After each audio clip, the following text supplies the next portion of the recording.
모든 교양은 남 얘기죠. 안 물어봐도 알려주는 남 얘기 아날람 38회 방송 시작하겠습니다.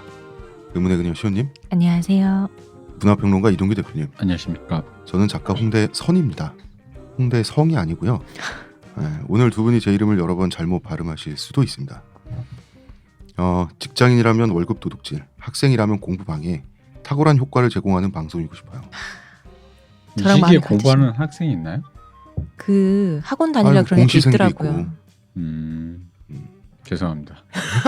우리가 손 놓은 지가 오래돼서. 수능만 시험이 아닙니다, 대표님. 공부를 안 해본 지가 너무 오래돼가지고. 네. 뉴스 시간입니다. 트위터에서 민용이란 분이 아날람을 들으면서 제 목소리가 좋다면서 미성이라며 감탄을 하셨어요. 제가 안 된다고 절레절레 짤도 보내드렸는데 그래서. 그런데 이분이 마사오님 목소리도 좋다고 하셨어요. 음. 인간에게는 장단이 있고요, 결핍이 있죠. 마사오님의 목소리를 좋다고 느끼는 단점이 있을지언정 그 사람을 포기하면 안 됩니다. 그런 분들도 제 목소리에 감동하는 높은 미적 기준을 발휘한다는 점에서 사람에게는 다양한 측면이 있다, 그런 생각을 하고요. 시온님은 저 노려보지 마시고 그런 거 하지 말라니까. 그냥 조용히 있으면 아무 말도 안 하고 쳐다만 봤어요. 자를 거라니까 내가. 대표님 저 번째 쳐다만 뉴스. 봤어요 저. 그래서 가만히 있었잖아 지금. 오늘 사연을 주신 분이 메일로 가르쳐 주셨는데 구글에 아날람을 치면 첫 번째 자동 검색으로 시온님이 뜬다고. 그렇군요. 두 번째가 저고 세 번째가 이 대표님. 그렇다고 합니다. 시온님. 네. 뭐 아날람 아무것도 치면 시온이 뜬다. 모르시니까 네 궁금하시겠죠. 그런 소식이었습니다. 세 번째 뉴스. 오늘 저희 성풍속사 합니다. 좋습니다. 배경은 유럽이고요. 유럽 지겹대. 지겹대요? 어. 참으시라고. 왜 누가 저기 그래요? 뭐야? 근데 모 지인이 유럽 지겹다. 왜 모르는 발음에 이상한 사람 만나? 뭐 좀 다른 나라도 좀 섞어가면서 해라. 그래서 어디 듣고 싶냐 했더니 갑자기 방글라데시, 베트남 같은 데가 좀 거기는 좋겠다. 발음 더 어렵잖아요.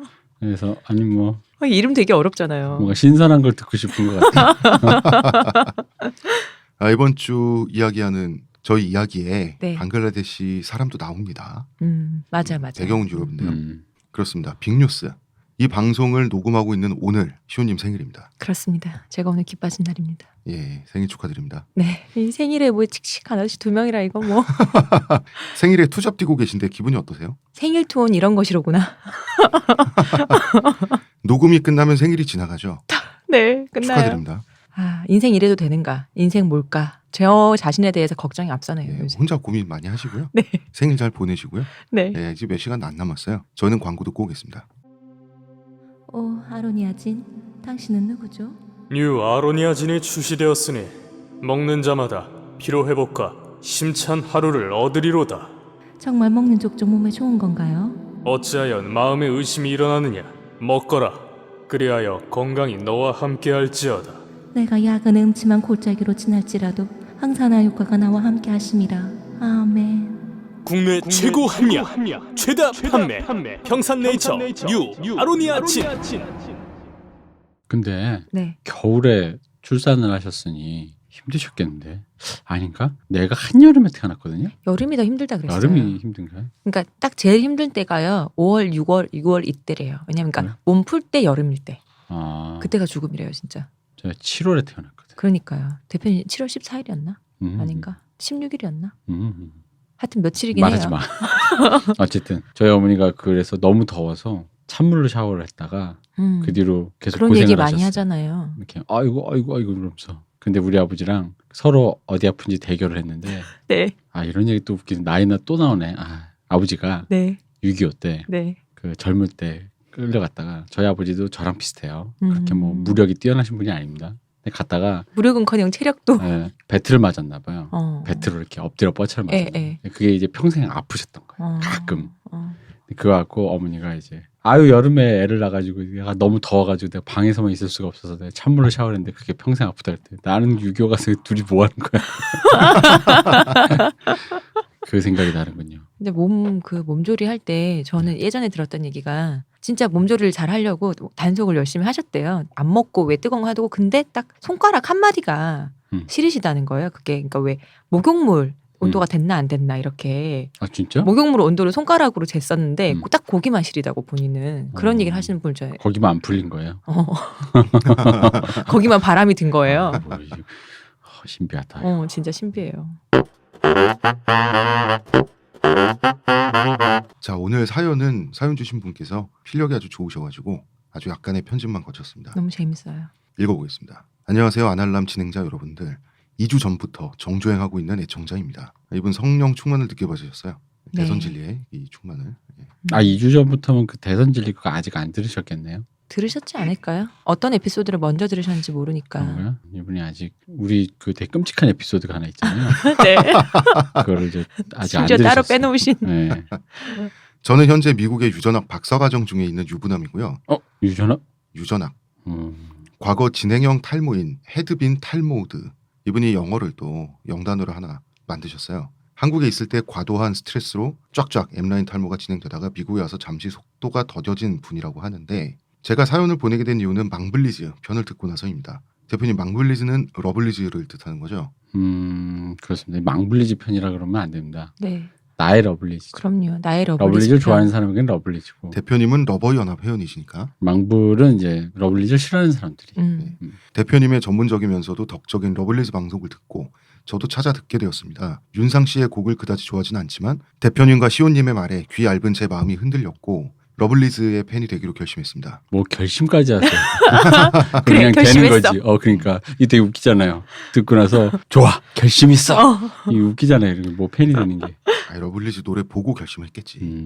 믿지 않으실 수도 있지만 저는 여성 걸그룹을 좋아하지 않았습니다. 소녀시대를 봐도 아무런 느낌이 없었고 특히 미국에 와서는 아예 걸그룹 노래는 듣지 않았습니다. 러블리즈의 나의 지구를 듣고 마음이 열렸고 아추까지 노래가 좋아서 와 좋다 하면서 아내에게도 친구들에게도 들어보라 권유를 하였습니다. 러블리즈의 노래를 듣던 어느 날 저는 유튜브로 노래를 듣고 보고 즐기고 있었는데 나의 지구를 자동 반복으로 해서 들었었는데 그날은 자동으로 다른 노래로 넘어가 버리는 것이었습니다. 트와이스였죠. 두둥.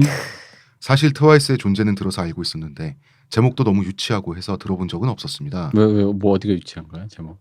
그건 전 잘 모르겠습니다. 저도 잘 몰라요. 뭐 있었죠? 노래가? 제목 우아하게도 있고 치얼업도 있고 트루스도 있고 어디가 유치한 제가 잘 모르겠습니다. 뭐 사람마다 기준이 다른 거니까. 네. 역시 트와이스의 티티라는 곡이 그날 제 귀에 꽂히면서 러블리즈를 순간 탈덕하게 되었죠. 죄송합니다. 이런 게 주로 이제 덕통사고라고. 맞아요. 덕동사고. 대표님, 네. 사연자분께 질책을 좀 하시던가요? 아니요. 아니 뭐 자기 좋아하는 거 찾아. 이게 원래 처음에 입덕을 이제 이 세계로 뭘로 했다가 맞아. 점점 자기에게 완전히 적합한 무언가를 찾아가는 과정이기 때문에 요것도 듣다가 저것도 듣다가 나도요. 옛날에 음악을 처음 들을 때 아주 어릴 때 친구가 팝송을 들려줬어요. 빌리 조엘 막 이런 거. 네. 그래서 난 이런 노래를 좋아하나 보다 이랬어요. 근데 나중에 내가 엄청나게 시끄러운 헤비메탈을 듣고 있는 걸 보고 내가 원래 이런 걸 좋아하는 사람이었구나. 근데 이게 간극이 너무 넓잖아. 빌리 조엘부터 메탈리카까지는. 그래서 원래 그렇게 교정되어 가면서 이제 거기까지 가는 거지. 그러니까 이분도 이제 트와이스가 종착지가 아닐지 모른다. 어디 무슨 지하 아이돌 뭐 아직 이런 누가 거. 나올지 모른다. 그리고 그럼요. 최종 보스가 누군지 모른다. 그럼요. 지금 제가 읊어드리는 부분은 러블리즈 팬들이 들으기엔 가슴이 아플 수도 있습니다. 러블리즈 팬들은 이미 가슴이 아프고 있습니다. 그렇습니까? 더 네. 아파지실 수도 있습니다. 러블리즈 이놈의 최순실 때문에 컴백도 못하고. 계속 읽겠습니다. 제가 메이크업 병이 좀 있어서 그런지 트와이스 뮤비를 보고 러블리즈를 보았더니 입싱크도 안 맞는 것 같고. 그러니까 이분에게 제가 또 한마디 들을 수 있죠. 뭐 그렇게 얘기하면 트와이스 우아하게 뮤직비디오를 보시면 1절에서 지효가 하나가 되고 기다리고 이거 하면서 들어가는 부분이 있어요. 거기 입 안 맞아요. 디테일하기도 해. 러버연합 간부의 말씀이셨고요. 옷의 마감이라던가 여러 가지가 눈에 안 차게 되었습니다. 옷의 마감 동의하십니까? 옷은 진짜 근데 할 말 없어. 옷의 마감은 원래 나의 지구가 조금 그 나중 가서 괜찮아졌고 처음에 좀 별로고 처음에 진짜는 원래는 정말... 그 울림 엔터테인먼트가 의외로 옷을 잘 입혀요. 되게 성의 있게 애들 예쁘게 인피니트도 그랬고 이렇게 멋있게 잘 이렇게 성의 있게 뭐라고 그러지? 그러니까 우리 자식 밖에 나가면 어디가 기죽지 않게 이쁘게 입힌다라는 느낌이 있는데 모냥 안 빠지게. 나의 지구의 초반부의 그 보라색이 좀 그랬지. 근데 이제 그게 나중에 그 프릴 달린 옷이 검은색으로 했는데 그게 좀 괜찮았어요. 노래 좀 우울하고 하니까. 네. 근데 그래가지고 애들이 그 미망인 옷이라고. 미망인 옷. 과부룩이라면서 하도 놀려가지고. 과부룩. 얘들아 그만해. 망부는 용서해 줄 수 있는데 그건 너무하잖아.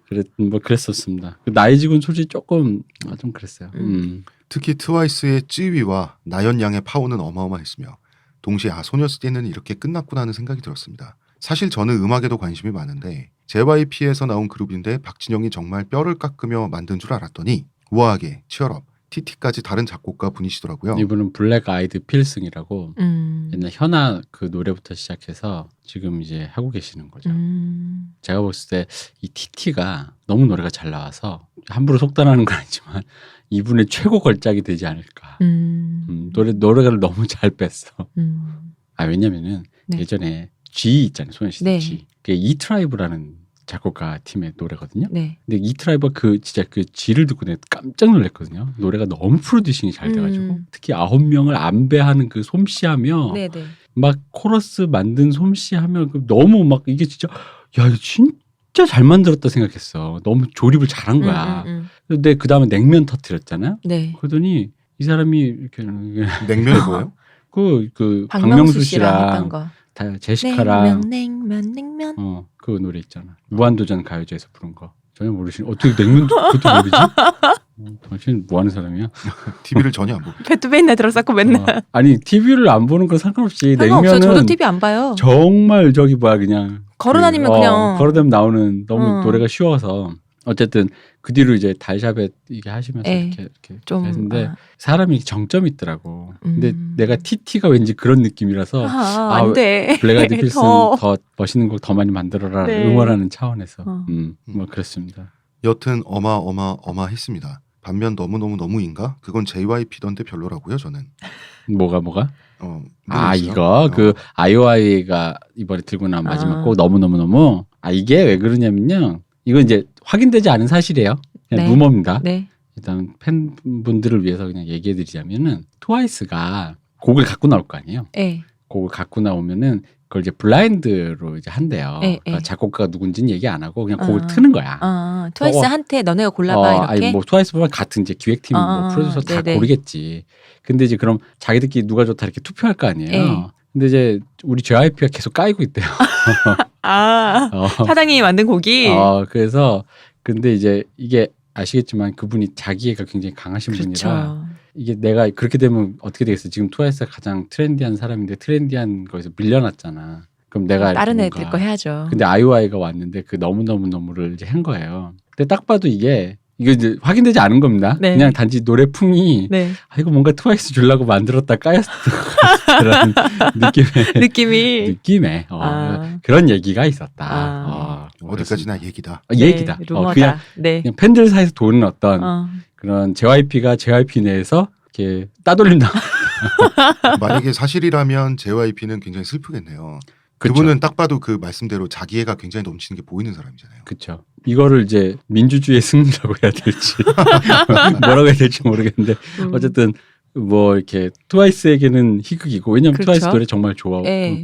그리고 의외로 JYP 풍에서 좀 많이 멀어져 있는 노래다 보니까 맞아요. 그래서 뭐 JYP 개인에겐 비극이고 그렇습니다. 내가 사장인데. 여튼 30대가 되면 뭐가 달라질까 생각하며 반을 보내며 역시 특별한 건 없어라며 반을 보냈는데 아날람 덕분에 특별한 30대 남성의 특징을 찾게 되었습니다. 아마존에 트와이스 CD를 팔더라고요. 100일 안 된 아들 육아 스트레스가 줄어들며 아내도 얼굴색이 좋아졌다고 좋아합니다. 그렇죠. 우리 저기- 남편 얼굴색이 왜 좋아졌을까? 아이돌을 좋아해서. 저기 대표님, 네. 트와이스와 러블리즈는 대기업과 중소기업의 차이 인정하십니까? 그럼요 인정하죠. 왜냐면은 트와이스는 일단 JYP가 연습생 풀이 큽니다. 그래서 사람이 많고 특히 그 아티스트 풀이 커요. 특히나 이상하게 여자 가수 풀이 커요. 거기 백아연부터 시작해서 뭐 피프티앤드부터 시작해가지고 이렇게 뭐 여러 가수들이 여성 가수들이 특히나 발군이고 게다가 생각해봐 트와이스 멤버 구성을 생각해봐 동북아시아를 다 긁어서 동북아시아 최고의 미소녀로 만든 베스트 오브 베스트라고요. 그럼 트와이스의 버금가는 트와이스만큼 파괴력을 가진 유일한 걸그룹이 아이오아이였단 말이에요. 근데 아이오아이 그럼 어떻게 탄생했냐? 그것도 봐봐요. 중소기획사 101명을 모아가지고 그치. 거기서 11명을 뽑은 거잖아요. 이 팜의 위력이라거든요, 이게. 팜의 위력인데 그럼 거기에 비해 울림 엔터테인먼트는 사실 중소기업 맞죠. 연습생 풀도 그렇게까지 넓지는 않고 그렇습니다. 중소기업 뭐 러블리즈 그리고 이 뽑아내는 안 돼. 색깔이 그리고 러블리즈와 그 뭐 우리 방송에서 얘기했지만 그 러블리즈 좋아하시는 분과 트와이스 좋아하시는 분들은 확실히 취향이 갈려요.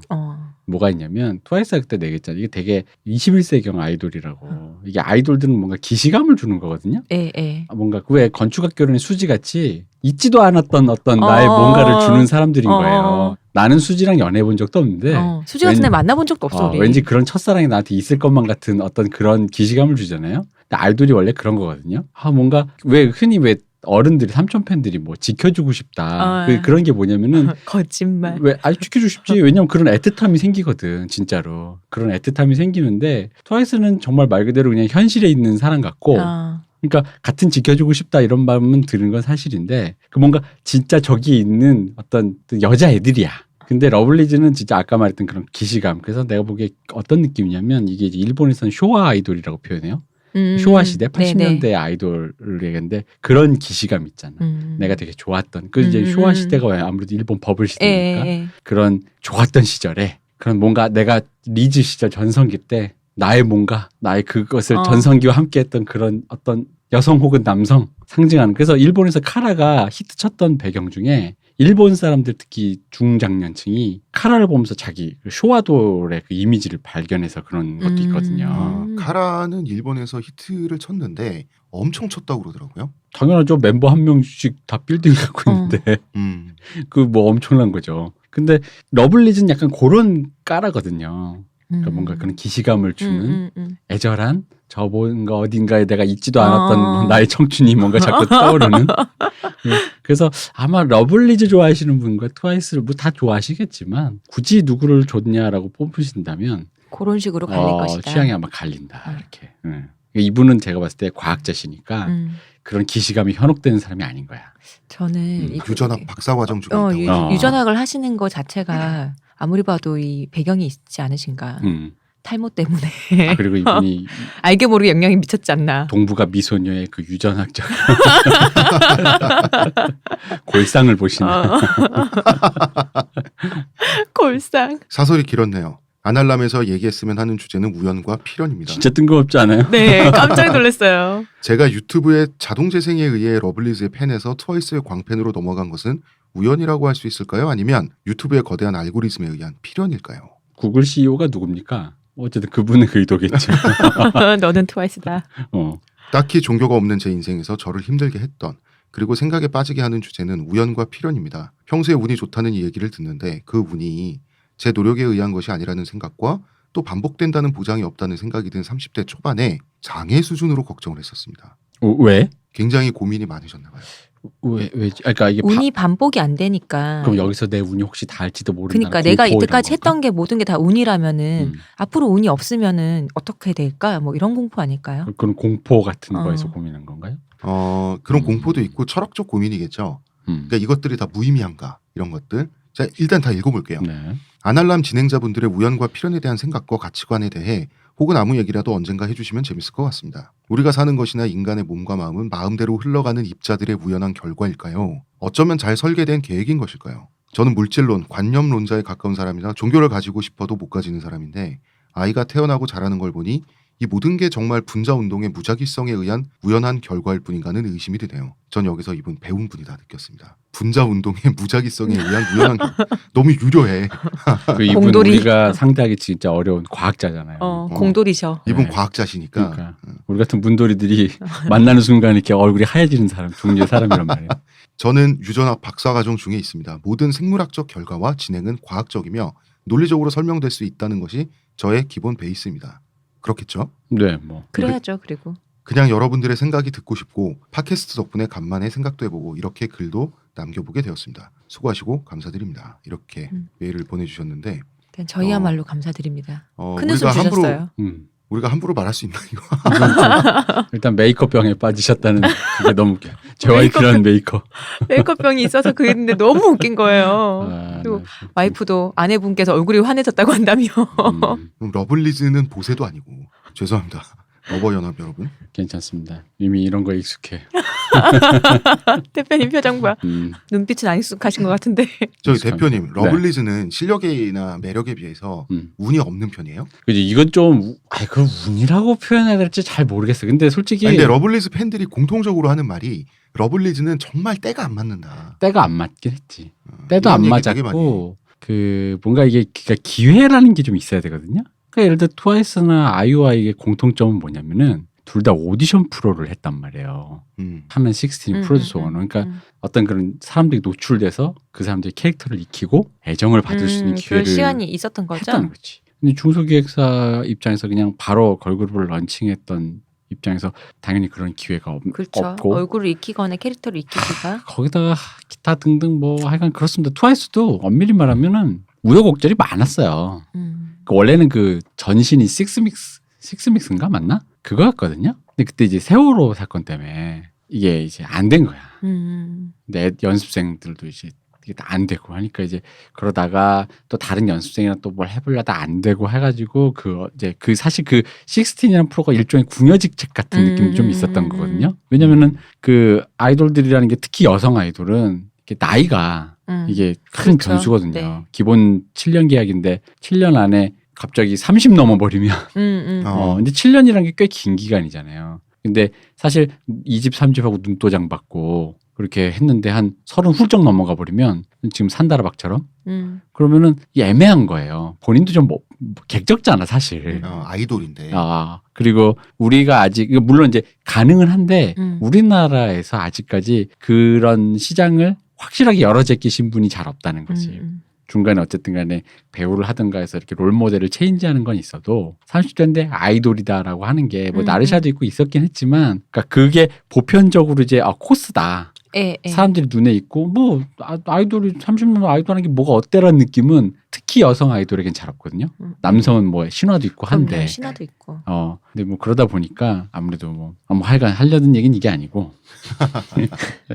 저는 이분에게 그런 얘기는 해드리고 싶어요. 사실 나는 약간 딴 얘기로 세자면 딴 얘기를 통해서 얘기를 하자면 모든 게 의도라고만 생각하면은 우연한 거의 총 집합이 어떤 의도성을 가질 수가 있거든요. 그러니까 예를 들면 이게 저는 이제 영화로 얘기를 하자면 네. 영화 현장에서 영화 창작을 해보지 않은 창작자의 마음을 짐작만 하는 평론가들의 가장 큰 실수가 뭐냐면 모든 그건 이제 음악도 마찬가지야. 음악이나 영화 다 어떤 예술 쪽 평론가들은 모든 그 장면 하나, 배우의 연기 혹은 뭐 음악으로 치면 모든 이 하나가 의도라고 생각을 해요. 아니 그 리포트 문장이라고 생각하잖아. 그렇죠. 하나하나가. 뭐 문학으로 치면 글 하나 한 문장. 근데 아시겠지만 해보신 분들 알겠지만 그날 우연히 기분이 나빴다거나 예를 들어 내가 뭐 예를 들어 송강호 배우랑 영화를 찍는데 나의 의도라고 칩시다. 내가 감독인데. 근데 송강호 배우한테 자 그럼 여기서 15도만 아니 0.7도 고개를 돌려. 아니야 거기서 좋아. 여기서 지금 공기의 비중이 뭐 이러진 않아요. 공기의 비중. 녹음이 지금 볼륨이 0.1데시벨 낮은데 목소리를 0.1데시벨 높여서 얘기해 주세요. 대사를 쳐서 이러지 않는다고. 그건 모든 것은 우연이라고. 그러니까 근데 그 우연도 각자의 의도는 있지. 송강호 배우가 준비해온 뭐가 있을 네네. 것이고 내가 의도한 게 있고 심지어 내가 상상한 거와 그 배우가 혹은 촬영 감독이 뭐 각자가 하고 있는 톤이 뭔가 서로 달랐을 수 있고 근데 그게 오히려 더 좋았을 수도 있고 근데 그 우연히 뭉쳐졌는데 심지어는 생각도 못했는데 그냥 애드립 쳐가지고 이렇게 그 유명한 너 밥은 먹고 다니냐고 애드립이래잖아. 근데 그게 전체 그 살인의 추억이라는 영화에 잘 맞았잖아요. 그리고 최종적인 훅이 됐잖아 그게. 근데 그걸 선택한 거는 이거 막상 보니까 좋은 데서 그건 봉준호 감독님이 선택을 한 거지만 선택은 의도지만 그게 나온 건 우연이고. 근데 전체의 무드로 봤을 때 전체 톤으로 봤을 때 그것은 하나의 거대한 봉준호 감독의 거대한 뭐라고 해야 될까 의도로 봐도 무방하겠죠. 근데 그 안에 그냥 두는 것도 의도니까요. 정말 기가 막힌 마침표 역할을 해줬죠. 그죠. 근데 그렇다고 해서 그것이 모두가 우연 뭐 말 그대로 그냥 세월이 흘러서 가다 보니까 무슨 입자와 분자가 만나가지고 송강호가 빚어지고 필름이 만들어지고 살인의 추억이 찍혀진 건 아니라는 거지. 거기엔 사람들의 의도라는 게 있는 것이고. 그러니까 경향성으로 파악을 해야 될 것 같아요. 그렇죠. 의도인 부분이 있고 우연인 부분이 있고 굴러 흘러 가는 거잖아요. 근데 이걸 딱딱하게 의도로만 파악하면 대부분 그러니까 일견의 평론가들이 그렇게 평론을 많이 해요. 무슨 뭐 어떤 감독의 저 샷의 4분의 3 구도에서 4분의 9도의 4분의 3에 위치하는 저 얼굴의 표정과 뭐 이러면서 이제 분석을 하시죠. 근데 그게 무의미하다는 건 아닌데 그런 흔히 말하는 과도한 의미화와 과도한 과몰입은 이게 그리고 생각을 딱딱하게 만든다는 거지. 영화 평론을 하는 분이 이제 분들이 두 그룹이 있잖아요. 보통은 글을 쓰는 분들이 네. 문돌이들이 현장에 없었던 사람들이죠. 이 사람들은 영화를 좋아하고 많이 보고 책을 많이 읽은 문돌이들이 책상머리에서 영화 평론하는 경우가 대부분이고 그런데 이 문돌이들의 특징이 배우들의 행동, 의도, 그다음에 대사 요거 하나 가지고 무슨 목적에 의해서 이걸 이렇게 얘기를 했고 뭘 했고 이런 식으로 가는 반면에 영화 현장에 있었던 사람들 특징이 시네마틱하게 접근을 하잖아요. 화면 때깔을 왜 저렇게 뽑았는가, 얼마큼 그 극적인 효과를 극대화하게 잘 연출했는가 이렇게 가는데 이런 게 좀 다르더라고요. 흔히 말하는 아티스트한테 예를 들어 이런 질문 뭐 그걸 어떻게 하셨습니까 했을 때 아티스트들이 흔히 뭐 그냥 하다 보니까 됐어요 뭐 이런 식의 말을 많이 하잖아요. 되게 왜 유명한 얘기 있잖아요. 그 황새 소나기에서 선생님 보라색은 원래 우리가 죽음을 의미한다고 배우잖아요. 그런 의미로 쓰신 건가요? 했더니 아닌데 내가 보라색 좋아해서 그런데 이렇게. 근데 그거를 심지어 어떤 작가조차도 나 보라색 좋아하니까 보라색 이 아이의 해야지. 옷은 보라색으로 입혀야지 이렇게 쓴 건데 그러니까 왜냐하면 그러니까 그게 어떤 의미를 띌 수 있죠. 그럼요. 그리고 그 작가의 의도와 상관없이 띌 수 있는데 그리고 그 아티스트가 그런 식으로 말을 했을 때 그걸 농담으로 생각하는 경우가 많아요. 뭐 겸손하다든가 그냥 뭐 마치 영업 비밀을 안 얘기해 준다든가 이런 느낌으로 자꾸 오독을 하는 경우가 많은데 실제로 아무 생각 없이 한 경우가 많아요. 근데 이제 그 아무 생각 없음에서 나오는 그 전체의 또 경향성과 무드와 톤이라는 건 다른 거라는 거지. 그건 그거대로 또 다르게 해석해야 되는데 모든 것이 의도로 결부하는 것도 웃기고 그렇다고 해서 아무것도 의도가 아니었다라고 말하면은 아무것도 말할 수가 없잖아요. 그렇죠. 뭐 영화 톤이 좋더라, 뭐 느낌이 좋더라 이 얘기만 있고는 할 수 있는 게 없잖아요. 줄거리 하고. 그럼 의도와 우연이란 거는 다 그냥 그러니까 이분도 예를 들어 덕통사고를 당하는 게 네. 그거는 이제 돼? 창작자가 만들어내는 콘텐츠에 관한 거고 이분은 이제 그 인생 전체에 대해 자연과 인생, 인간에 대해서 좀 그러니까 창작을 한 건데 내가 비유를 하자면 그렇다는 거지. 그러니까 세상 일이라는 게 다 그런 거라는 거죠. 근데 이제 그게 어디에서 우연이고 어디서 필연이냐라고 봤을 때 사실 그거를 하나로만 구현되기에는 좀 그렇잖아요. 왜냐하면 어떤 의도를 가지고 빨리 집에 가야 돼. 애가 울고 있어라고 과속하는 사람한테 내가 우연히 차에 쳐 죽는 거잖아. 근데 그 차에 쳐 죽게 된 이유는 그 사람이 과속을 했었잖아요. 그 사람의 의도가 분명히 반영된 거잖아요. 하지만 그 차에 치인 건 나는 우연이지. 근데 이거를 우연이냐 필연이냐로 보자면은 하나로만 딱 나누자면 이상해지는 거 아니에요? 그렇죠. 근데 이분은 좀 넓은 범위에서 말씀을 하신 것 같고요. 80년대, 90년대부터 인공지능이 화두가 되면서 데카르트 철학이 문화예술계에 소환이 됐죠. 이 이야기를 지난 데카르트 특집에서 했고 이런 차원에서 오시마모루의 공각기동대랄지 매트릭스랄지 이런 영화들도 이제 추동이 돼서 나온 거고 현재는 빅데이터라고 하는 거 있잖아요. 거대한 알고리즘에 의한 개인의 선택 유도라고 하는 지금 이제 구글이나 유튜브 같은 데서 하고 있는 사연자분께서 말씀하신 이런 것이 유행을 하고 또 상업적으로 결과를 만들어내면서 슬슬 데카르트가 아닌 데카르트의 후배죠. 서양 합리론의 스피노자가 소환될 조짐이 보여요. 실제로 스피노자 철학이 이와 관련된 철학이거든요. 빅데이터라는 게 말하자면 A와 B를 좋아하는 사람들은 C도 좋아하는 경향이 있다더라 라는 연산 결과를 대입을 하는 거예요. 자기 인터넷 페이지에 자동 검색이 되고 추천 영상이 뜨고 추천 광고가 뜨고 이런 건데 그냥 A, B, C가 아니라 그야말로 어마어마한 양의 정보를 모아서 곱하고 적분하고 미분하고 해서 이 결과값이 나오는 거잖아요. 이게 개념은 옛날부터 있었대요. 최근에 구현된 게 구글의 서버 때문이래요. 서버의 그 물리적인 양 자체가 어마어마해서 연산이 된다 그러더라고요. 그래서 이 아이디를 쓰는 이 네티즌은 아마도 이 타이밍에 이것을 소환할 것이다 하는 결과가 자동값으로 나온다는 거지. 이런 차원에서 세계 최고의 권력자가 구글 CEO라고 하는 뭐 그런 말도 있어요. 넷플릭스라고 아시죠? 네. 예, 넷플릭스 저는 회원인데 좋습니다. 넷플릭스. 좋더라고요. 넷플릭스가 빅데이터로 드라마 주제, 배경, 등장인물, 플롯, 심지어 배우 캐스팅까지 결정한대요. 이거 알고리즘은 아니고 그 옛날에 뭐 영상 팀 대기업에서 왔었던가 삼성 영상 사업단부터 시작했나 아니 CJ였나 어쨌든 간에 어떤 뭐 영화 관련된 팀에서 이걸 하려고 했어요. 물론 이제 그렇게 디지털로 구현된 알고리즘은 아니고 그냥 이제 어떤 통계적인 거에 유의미함으로 이런 거 있잖아요. 뭐 우리 흔히 말하는 요즘에는 알탕이 유행이니까 알탕을 해봅시다. 알탕의 구조는 뭔가요? 이러면서 가장 성공하는 구조들을 뭐 그런 반복된 거죠. 구조들을 이제 취합해가지고 그러다 보니까 이게 잘못인지 모르겠는데 이상한 편견들 같은 것도 생겼죠. 근데 데이터도 어느 정도 입증했긴 했고 예를 들어 뭐 한국 영화의 기본적인 지금 이제 좀 많이 추세가 좀 변해가고 있는데 잠깐 딴 얘기입니다. 한국 영화의 가장 큰 편견 중에 하나가 뭐였냐면 한국 영화 관객의 주된 그 결정은 여성이 한다거든요. 맞아요. 그래서 여성이 남자를 끌고 간다. 남자가 보고 싶은 영화가 있어도 여자가 보기 싫으면 남자는 안 본다. 뭐 그런 거기 때문에 여성에 맞춘다.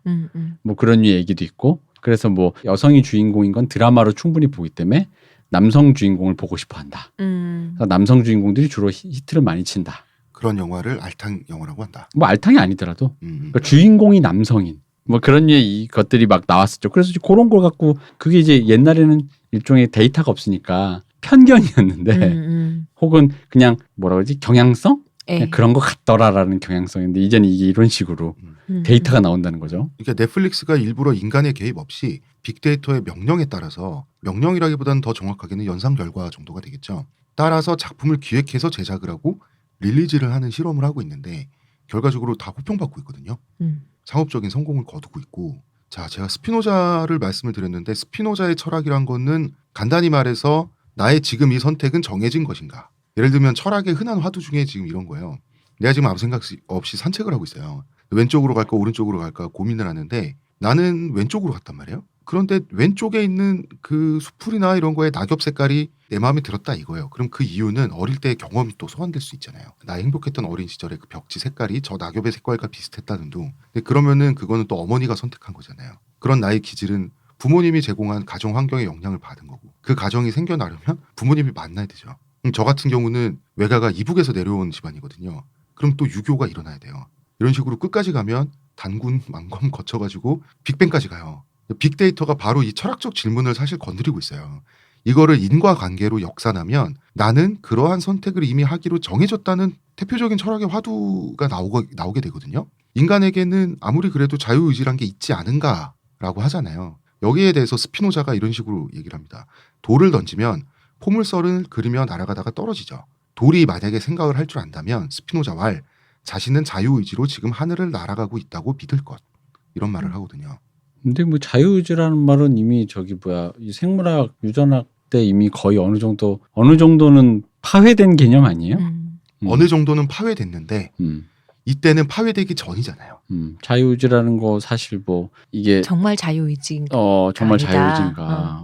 그치. 그럼 이성의 로고스의 위치도 사실 지금 굉장히 위협적이지 않나요? 그럼요.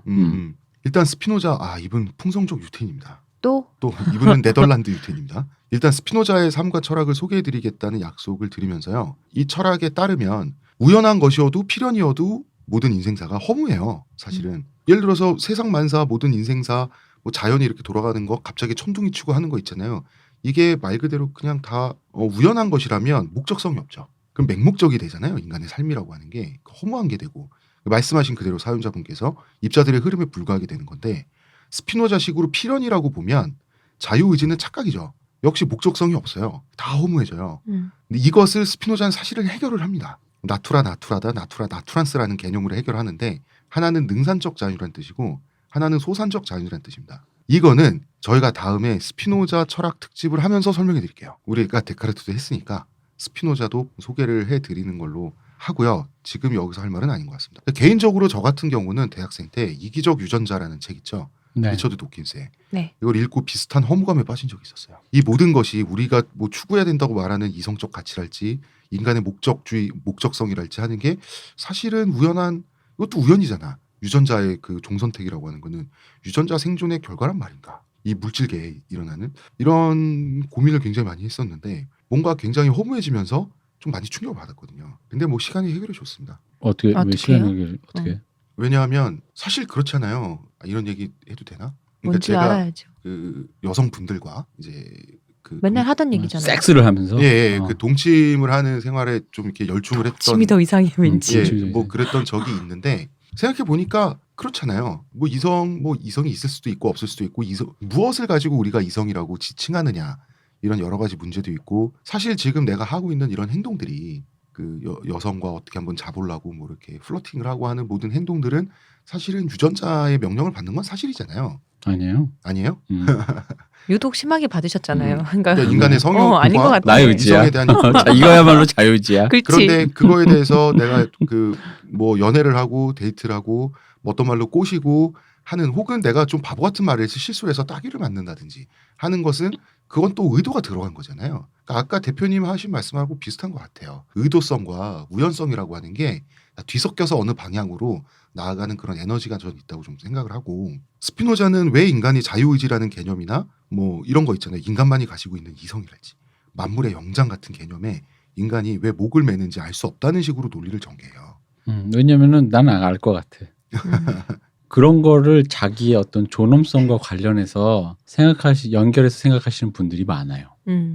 마치 그게 있어야만 나의 자유의지로 선택하고 오롯이 내 판단으로만 판단한 것이고 이것은 나의 무엇이다라고 하는 것 그리고 우리는 만물의 영장이다. 이게 나를 좀 존엄한 사람으로 보게 만드는 인 것처럼 생각을 하신다는 거죠. 그렇지. 그리고 나의 이성, 나의 영혼이라는 게 확고하게 나의 육신을 붙잡고 있다.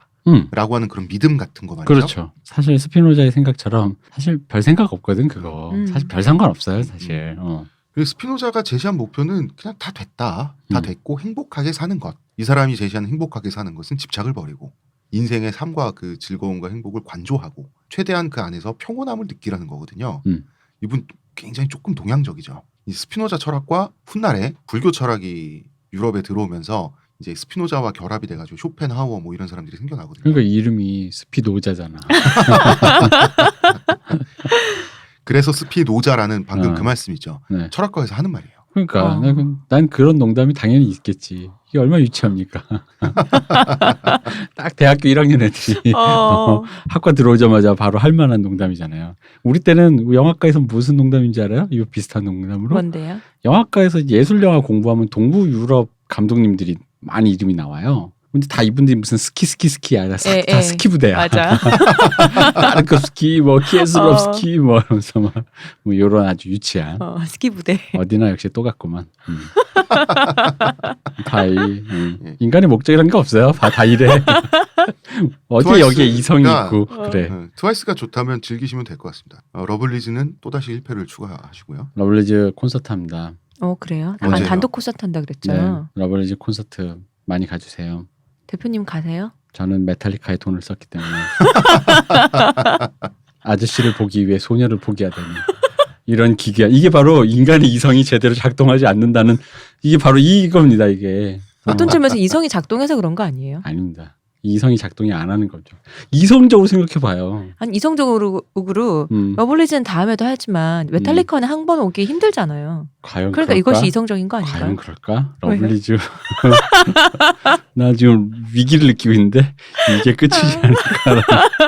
오히려 메탈리카가 떠오를 확률이 높을 것 같은 그런 느낌이 할아버지가 돼서 올 것만 같고 소녀들은 사라질 확률이 높지만요. 그건 그렇네요. 메탈리카 정도의 그 세계적인 월드스타면 할아버지가 돼도 와요. 그렇죠. CD만 사주면. 심이 빠져서 그렇지. 그럼. 그래서. CD만 사주면. 그럼. 옵니다. 콜드플레이도 오는 마당에 뭐, 그렇죠. 이제 뭐, 다 왔지 뭐, 이제. 왜냐면 우리가 지금 예를 들어 이번에 잭스키스와 함께 SES 새 싱글 나왔거든요. 네, 나온다면서요. 그렇다고 해서 우리가 전성기 때 SES를 볼 수 있는 건 아니라고. 물론 메탈리카 전성기 뭐 이런 운운하면 근데 아까 방금 얘기했잖아. 이 그녀들이 갖고 있는 정체성 중 유일한 건 아니지만 어떤 소녀성, 그 소녀성에 대한 거죠. 근데 참 그럴 것 같아요. 여담인데 보통 미국에서 그러죠. 미국에서 동아시아 한자 문명권에 비슷비슷하게 걔네 입장에서 비슷비슷하게 생긴 우리들 있잖아요. 네. 한국, 중국, 일본, 대만 이쪽을 보통 이제 국스라고 하죠. 그게 뭐예요? 뭐 한국, 중국, 미국 이래가지고 국이라 그러는 건가? 그 발음 듣고? 그게 그런 설도 일본이고 있어요. 대만이잖아요. 대만도 대만국이에요. 일본 국이라고 부르나요? 일본국이에요. 정식명칭. 그렇구나. 왠지 느낌이 그건데 외국 애들이 발음만 듣고 한국, 미국, 중국, 영국 막 이러게 그래. 국스라고 하거든요. 생각해보니까 나 그런 생각 들었어요. 트와이스는 국스 최종 그거잖아. 지구방이잖아. 진짜 국걸스잖아. 걸그룹 지구방인데 걸그룹 어벤져스지. 트와이스가 그러니까 지금 최순실 이 시국에서도 히트하는 거 봐. 맞아. 이걸 뚫고 하는 거 봐. 이 굉장한 거예요, 진짜. 그리고 이제 국이라고 하는 게 제가 캐나다에서 태어난 캐나다 이민 2세, 캐나다 국적자인 이민 2세 여성분에게 물어봤어요. 이 국이라고 하는 게 이게 인종차별이냐 이렇게 물어봤더니 사전적으로는 인종차별 언어라고 나온대요.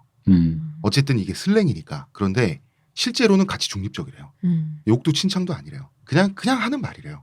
그냥 뭐 남자네 여자네 이런 것처럼. 근데 그러니까 언어라는 게 사실 앞뒤에 말을 끝까지 듣고 그럼요. 맥락을 들어야지 뭐 그 뉘앙스나 이런 게 결정하는 거지. 그런데 예를 들어서 니거 같은 말은 너무 부정적 그게 세잖아요. 그러니까 국도 나쁘게 표현하려면 나쁘게 표현하는데 단어 자체만으로는 그게 없다는 거지. 하여튼 그렇대. 국수. 처음 들어봤네. 국. 그래서 이게 뭐 한국 전쟁에 참전한 미군들이 중국, 미국, 한국 이러니까 우리나라 사람들이 저 사람들은 국국거리는구나 여기서 나왔단 말도 있고 보통 하여튼 국스라고 하면은 일본, 중국, 한국 그다음에 이제 대만 한자 문명권을 통틀어서 우리 같은 피부색의 사람들 있잖아요. 여기 이제 국스라고 하는데 저는 국스에서 태어났잖아요. 네. 근데 예를 들어서 바이킹의 후예로 태어났다. 현 시대에. 그러면은 지금보다 메탈 음악을 좋아할 가능성은 더 높아지는 거 아닌가요? 그런 건 있잖아. 거기 메탈의 성지니까. 어릴 때부터 메탈 듣더만. 뭐 북유럽이 메탈을 많이 듣는 건 맞는데 아바를 들을 수도 있지. 그렇죠. 락시티를 들을 수도 있고. 그러니까 이분이 우연과 필요한 이런 말씀을 하시니까 그리고 이런 생각. 이 국스 에리아에 국 에리아에 여성 걸그룹이라고 하면 네. 아무래도 소녀상을 기반해서 나오잖아요. 네. 소녀의 이데아를 가지고 나오잖아요. 그러면은 수명이 짧을 수밖에 없겠네요. 그렇죠. 네. 소녀는 금방 처녀가 되고 아니 뭐 처녀는 처녀 금방 공허가 되고 저 아주 처녀 처자 아주 처자가 아가씨? 되고 뭐 도대체 뭐라고 표현해야 될지 모르는데 그러게요. 왜? 소녀, 처녀, 숙녀 뭐 있는 말이잖아. 그런 말 우리 전에 얘기했잖아. 그게 별로 옳지 않은 말이어서 있는 말이라고 해서 반드시 숙녀도 별로 옳지 않고 소녀는 그냥 이제 소녀인데 처녀, 처자. 처자, 그냥 성인 여성. 금방 성인이 되잖아. 소녀는. 그러니까 여기서 말하는 건 법적 성인이 아니라 성인 여성의 그 어떤 그러니까 우리 흔히 말하는 옳지 않은 말로 숙녀의 느낌이 나는 성인 여성이 되는 것에 대한 얘기죠. 트와이스는 앞으로 얼마나 갈까요? 트와이스요? 트와이스 오래 가겠죠. 트와이스가 지금 거의 트와이스는 뭐 계속 해먹지 당연히. 트와이스가 이제 소녀시대만큼 하겠죠. 10년? 한 7, 8년? 한 7년은 풀로 채우겠지. 근데 이제 거기서 어떻게 몰라. 어떻게 될지 몰라. 뭐 예를 들어 하다못해 뭐 저번에도 우리 트와이스 한 번 진짜 큰일 날 뻔했잖아. 그 쭈이 사태 때문에. 그런 것처럼 어디 몰라. 어디 사드 맞아. 배치하고 저기 뭐 하나 날라가고 저기 아베가 뭐 하나 쏜 다음에 뭐 하면 몰라. 이거 어떻게 될지 몰라.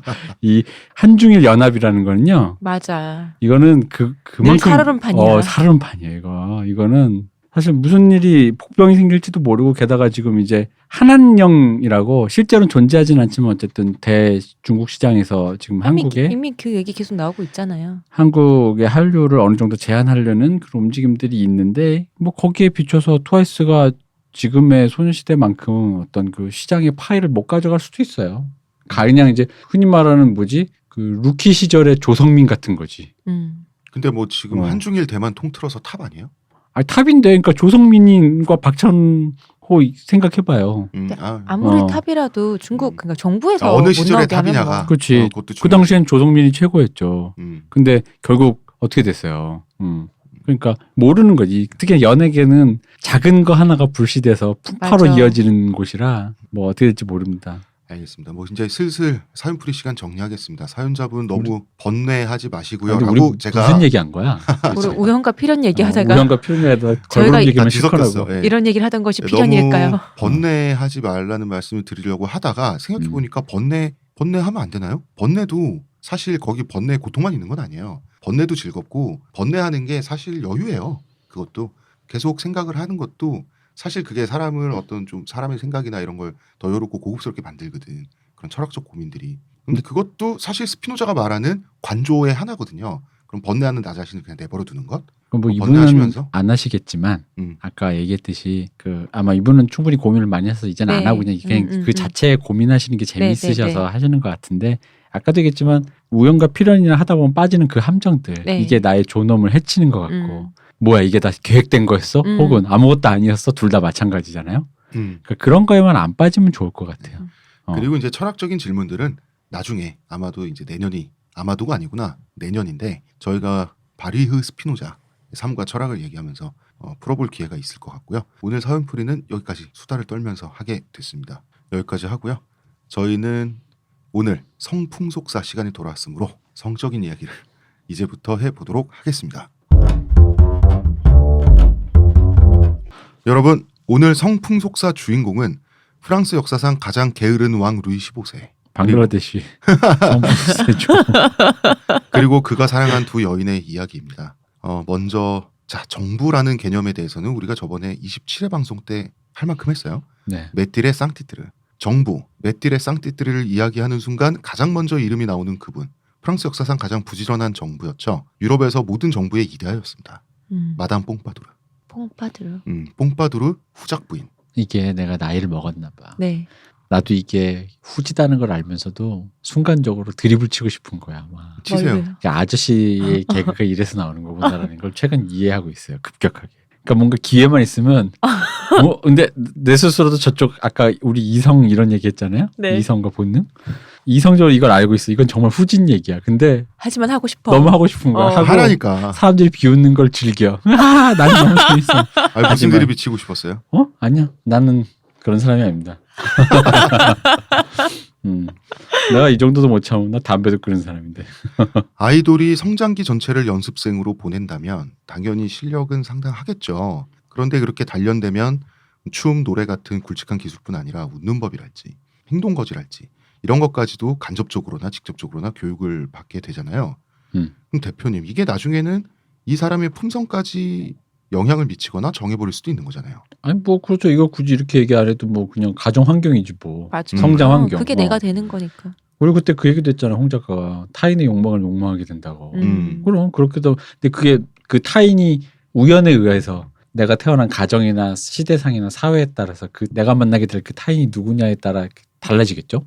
이 사람의 자유의지나 원래 성품은 점점 지워지는 것 아닌가 하는 약간 그런 그 기시감 같은 그런. 그러니까 느낌이 제 생각 그 생각은 아까 그 생각이랑 비슷한 거야. 그러니까 그 생각이 비슷한데 그런 어떤 말을 할 수가 있다. 그렇지.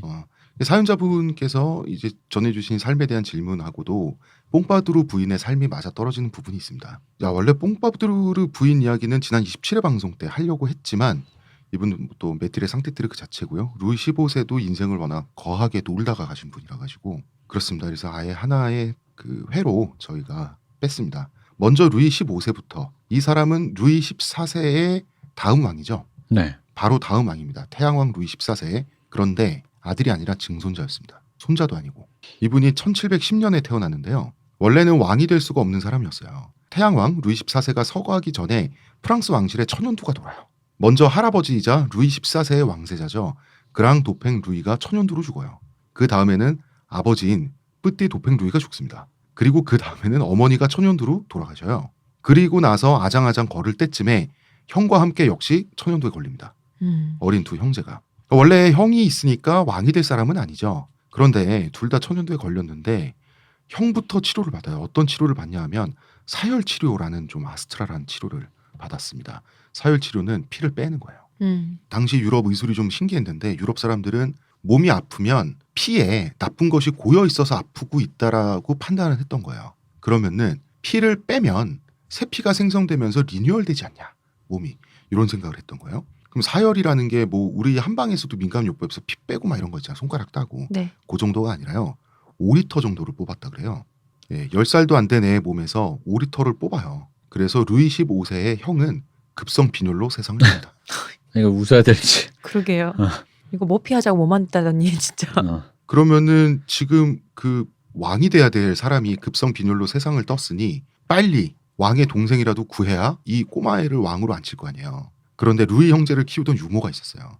당시에 유모와 도련님의 관계는 매우 끈끈했습니다. 실제로 친어머니는 이런 그 완전 최상류층이잖아요. 왕실이라고 하는 건. 친어머니는 자기 성에서 자기 라이프 스타일 즐기고 있어요. 거처가 달랐어요. 애들은 따로 키웁니다. 유모가. 이 유모가 루이가 누워있는 방문을 걸어 잠그고 농성을 해요. 이 아이만큼은 작은 도련님은 지키겠다. 이런 거였죠. 그래서 루이는 사열 치료를 피해요. 그리고 살아남습니다. 그런 상태에서 루이 14세가 죽고 불과 5살의 나이로 프랑스 왕으로 등극하게 되죠. 어릴 때 병약했을 수밖에 없죠. 큰 병에 한번 걸려서 살아남았으니까. 그 유모의 돌봄을 많이 받아가지고 이 양반이 나중에 자라서 유모를 굉장히 챙겨줬어요. 귀족을 만들어줬습니다. 왕위 계승 전쟁이 날 뻔했어요. 왜냐면 애가 아프니까. 그렇지만 병상에서 일어나면 쏙 들어가죠. 왜냐하면 일가 친척이 다 죽었거든요. 왕권을 위협할 만한 가까운 혈통이 없어요. 프랑스 왕실이 거의 전멸을 당하다시피 했기 때문에 우연히 다 죽어주셔서. 나이 때문에 섭정 기간은 거치죠. 당연히 이제 먼 친척한테 섭정을 받았는데 나이 들면 다시 되찾아오는 거죠. 권력이란 건 태양왕의 권력을 그대로 물려받아요. 자기를 위협할 만한 혈통 없이. 그리고 이 아이는 부모 형제가 다 병으로 죽은 상태에서 자라죠. 그래서 사람은 오래 사는 게 최고고 기왕이면 행복한 상태에서 오래 사는 게 더욱 좋다는 관념을 갖게 됩니다. 굉장히 진짜 최상이죠. 사람이 이렇게 살아야죠. 그 철학을 가지고 나라를 통치하게 돼서 문제가 생기는데요. 그렇게 자라는데 파리 한 구석에서 1721년 잔느 앙투아네트 뿌아송이라는 여자아이가 태어납니다. 그 이름이 왜 또 뿌아송이야? 파송. 11살 차이죠. 훗날 아주 특별한 관계로 만나게 되고요. 이 사람이 오래 살고 행복하게 살고 그렇게 통치한다 그러면 사실 이게 좋은 왕이 될 수 있는 자질이잖아요. 네. 근데 이 사람이 그런 어떤 그 사람에 대한 그런 뭐라 할까 그런 게 행복이다? 라는 어떤 가치관을 자기한테만 적용하는. 나만 행복한 거. 국민들한테는 적용을 안 했습니다. 네, 내 그건 꿈이 상관없고. 이루어지는 나라처럼 그건 상관없고 내가 행복해지는 그러니까 왕이라는 내가 보기에는 왕이라는 그 위치에 대해서 이 권리만 알고 의무라든가 뭐 해야 할 거는 전혀 이제 개념이 없었죠. 루이 15세는 어떤 왕이었는가? 뭐 방금 말씀하신 게 지금 핵심 키워드인데요. 일단 외모를 놓고 보면 유럽 최고의 미남, 아폴로의 현신이라고 불렸어요. 정말 잘생겼다고 그랬습니다. 그리고 친의 왕, 다른 말로는 선량왕이라고도 되는데 성격이 그렇게 부드러웠대요. 자기 주변 사람들에게만, 국민에 대해서가 아니라. 그리고 파워방으로 유명하죠. 무려 59년간 정무를 보지 않고 휴가를 즐기다 죽었습니다. 우와. 예. 그러면서 사람은 착해. 이 사람이 얼마나 선량하고 부드럽냐면 주변 사람들에게 아침에 자기가 일어났어요. 일어나면 당시 유럽에서는 종을 쳐요. 종을 치면 시종이 달려오죠. 그런데 아침에 일어나서 커피를 먹고 싶은데 시종들이 자고 있는 거예요. 그러면은 자고 있는 걸 깨우기가 미안해서 본인이 직접 커피를 내려 먹었다 그래요. 그러면서 한편으로는 59년 동안 정무를 보지 않아. 이 사람이 했던 충격적인 명언이 있습니다. 짐이 죽은 뒤에는 다 읽게 뭐라 이라는 대단한 말이 있고요. 제가 진짜 하고 싶은 거예요. 돈 많은 백수. 이 최고다. 사람이 행차를 하면 백성들이 이 사람이 젊었을 땐 백성들이 환호를 해줬어요. 왕이 지나가신다고. 이때도 놀았고 말년에 야유를 들을 때도 놀았고요. 암살 시도에서 살아난 적이 있어요. 이때 나는 아무 잘못도 안 했는데 라고 말한 것으로 아주 유명하죠. 프랑스 전체에서 아무도 놀라지 않았다고 합니다. 루이 15세를 제외하고요. 그러니까 이 사람이 사실은 놀아도 되는 상태가 아니었어요. 루이 14세가 말년에 전쟁에 실패하면서 죽어요. 그러면서 23억 리브르로 제가 알고 있는데 20억에서 30억 리브르 사이에 국가부채를 남겨가지고 사실은 할 일이 아주 많았는데 전혀 신경 안 썼고요. 나라가 무려 반세기 정도 이상 마비된 상태에서 내부로부터 썩어 들어가기 시작해요. 이 사람 치세 때. 다시 말하지만 이 사람은 자기가 죽은 뒤의 일은 전혀 생각을 안 했어요. 애국심? 지미국 국가잖아요. 자기 자신을 사랑하는 게 애국이에요. 이 사람한테는. 뭔가 최근의 일과 많이 겹치네요. 네. 자꾸 생각나시네요. 어떤 분이. 네. 그런데 처음에는 기대를 굉장히 많이 받았어요. 왜냐면 어릴 때 이 사람이 두뇌가 비상했어요.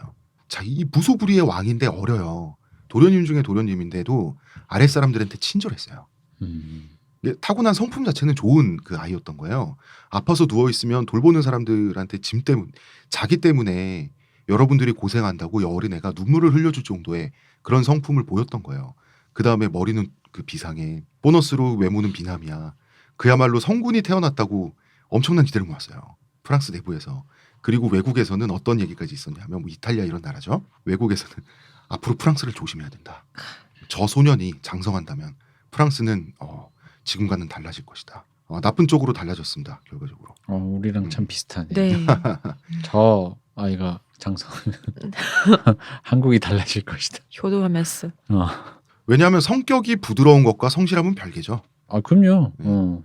그리고 두뇌가 비상했다. 학습 능력은 놀라울 정도였지만 학습 의지가 있는 것과는 또 다 별개예요. 루이 15세는 어릴 때 책만 읽으면 내용을 줄줄 외웠다 그래요. 하지만 안 읽었습니다. 왜냐하면 귀찮으니까. 공부하는 거 싫어했어요. 이분 정말 좋은 캐릭터네요. 그래서 그냥저냥한 그럭저럭한 교양 수준을 가진 청년으로 성장을 하게 됩니다. 자, 그리고요. 모든 메트레 상티뜨르, 모든 정부의 1차적인 적수는 왕의 왕비죠. 그렇죠. 이제 왕비가 등장합니다. 정실 왕비는 폴란드의 공주였어요. 마리 레치니스카라는 이름의 폴란드 공주였는데요. 이유가 아주 단순합니다. 폴란드 왕가의 여자들은 아이를 잘 낳는다는 속설이 있었어요. 그런데 지금 프랑스 왕실의 남자들이 전멸당해 있잖아요. 네. 예, 성이 부르봉인 남자들이 얼마 없어 이제 지금. 그랬으니 마리 레치니스카를 데리고 와서 결혼을 하는 거예요. 폴란드에서. 네. 예, 1725년 15살의 나이에 루이 15세는 이분과 결혼을 합니다. 그런데 이 분이 그 여왕이 외모가 떡대였어요. 떡대? 음. 뭐 이렇게. 어깨가 넓으시고 어깨가 이렇게 넓고 골격이 좋은. 예, 골격이 좋아서 좀 여성미는 없었어요. 그리고 뭐 지식도 별로 없었고 세련미 뭐 이런 것도 없었어요. 폴란드 뭐 당시 프랑스 왕실 입장에서 시골이지 아무리 왕가라 그래도. 근데 아무리 그래도 왕가에서는 기본적으로 뭘 가르치지 않나? 폴란드 왕 당시에 폴란드 왕이 이 왕비의 아버지죠. 이런 말을 했습니다. 유럽에서 가장 멍청한 여자는 내 아내고 두 번째로 멍청한 여자는 내 딸이다. 그냥 알면 교육을 시키면 될 거 아니에요. 아니 근데 그게 이게 잘 안 됐나 봐요. 그 우리가 유럽 하면 이제 그 루이 16세 하면서 이렇게 루브르 궁전 막 이렇게 네, 해서 예. 왕은 그런 거 아니냐라고 하지만 기본적으로 그 사실 우리 그때도 얘기했잖아요. 루브르 궁전이 이제 그 사교계로 하기 전까지 옛날에는 궁전이 아니라 성이었잖아요. 그 성은 이제 크고 작은 규모가 있다 보니까 영주이거나 왕이거나 하는데 사실 큰 차이는 별로 없다고. 근데 그런데 그러면 날씨 좋고 자원이 좋은 동네인가 우연히 그 터를 잡고 있는 애는 그나마 좀 살고 척박하고 좀 이렇게 우연히 그런 동네에 사는 사람들은 좀 그랬겠죠. 같은 동네에서 애헴하는 사람이라 그래도 예를 들어 같은 지방 토우라 그래도 우리로 치면은 어디야 저기 강원도 사북에 만약에 어디 있는 것보다 뭐 전주나 뭐 그렇죠. 군산에 있는 평야를 사람이 갖고 있는 평야를 갖고 있는 사람이 더 나았겠죠. 근데 이제 폴란드는 정말 척박하기도 하고 외지 저기 멀리니까 그래도 거기에 비해서 프랑스 얼마나 좋아요. 사방에 날씨도 좋지, 바다 있지, 산 있지, 뭐 먹을 게 부족하길래 뭐가 부족해. 막 그러니까 이제 아무래도 자원과 관계된 거잖아요. 교육이나 교양은. 그렇죠. 이제 저 그리고- 멀리 있는 촌부지, 촌부.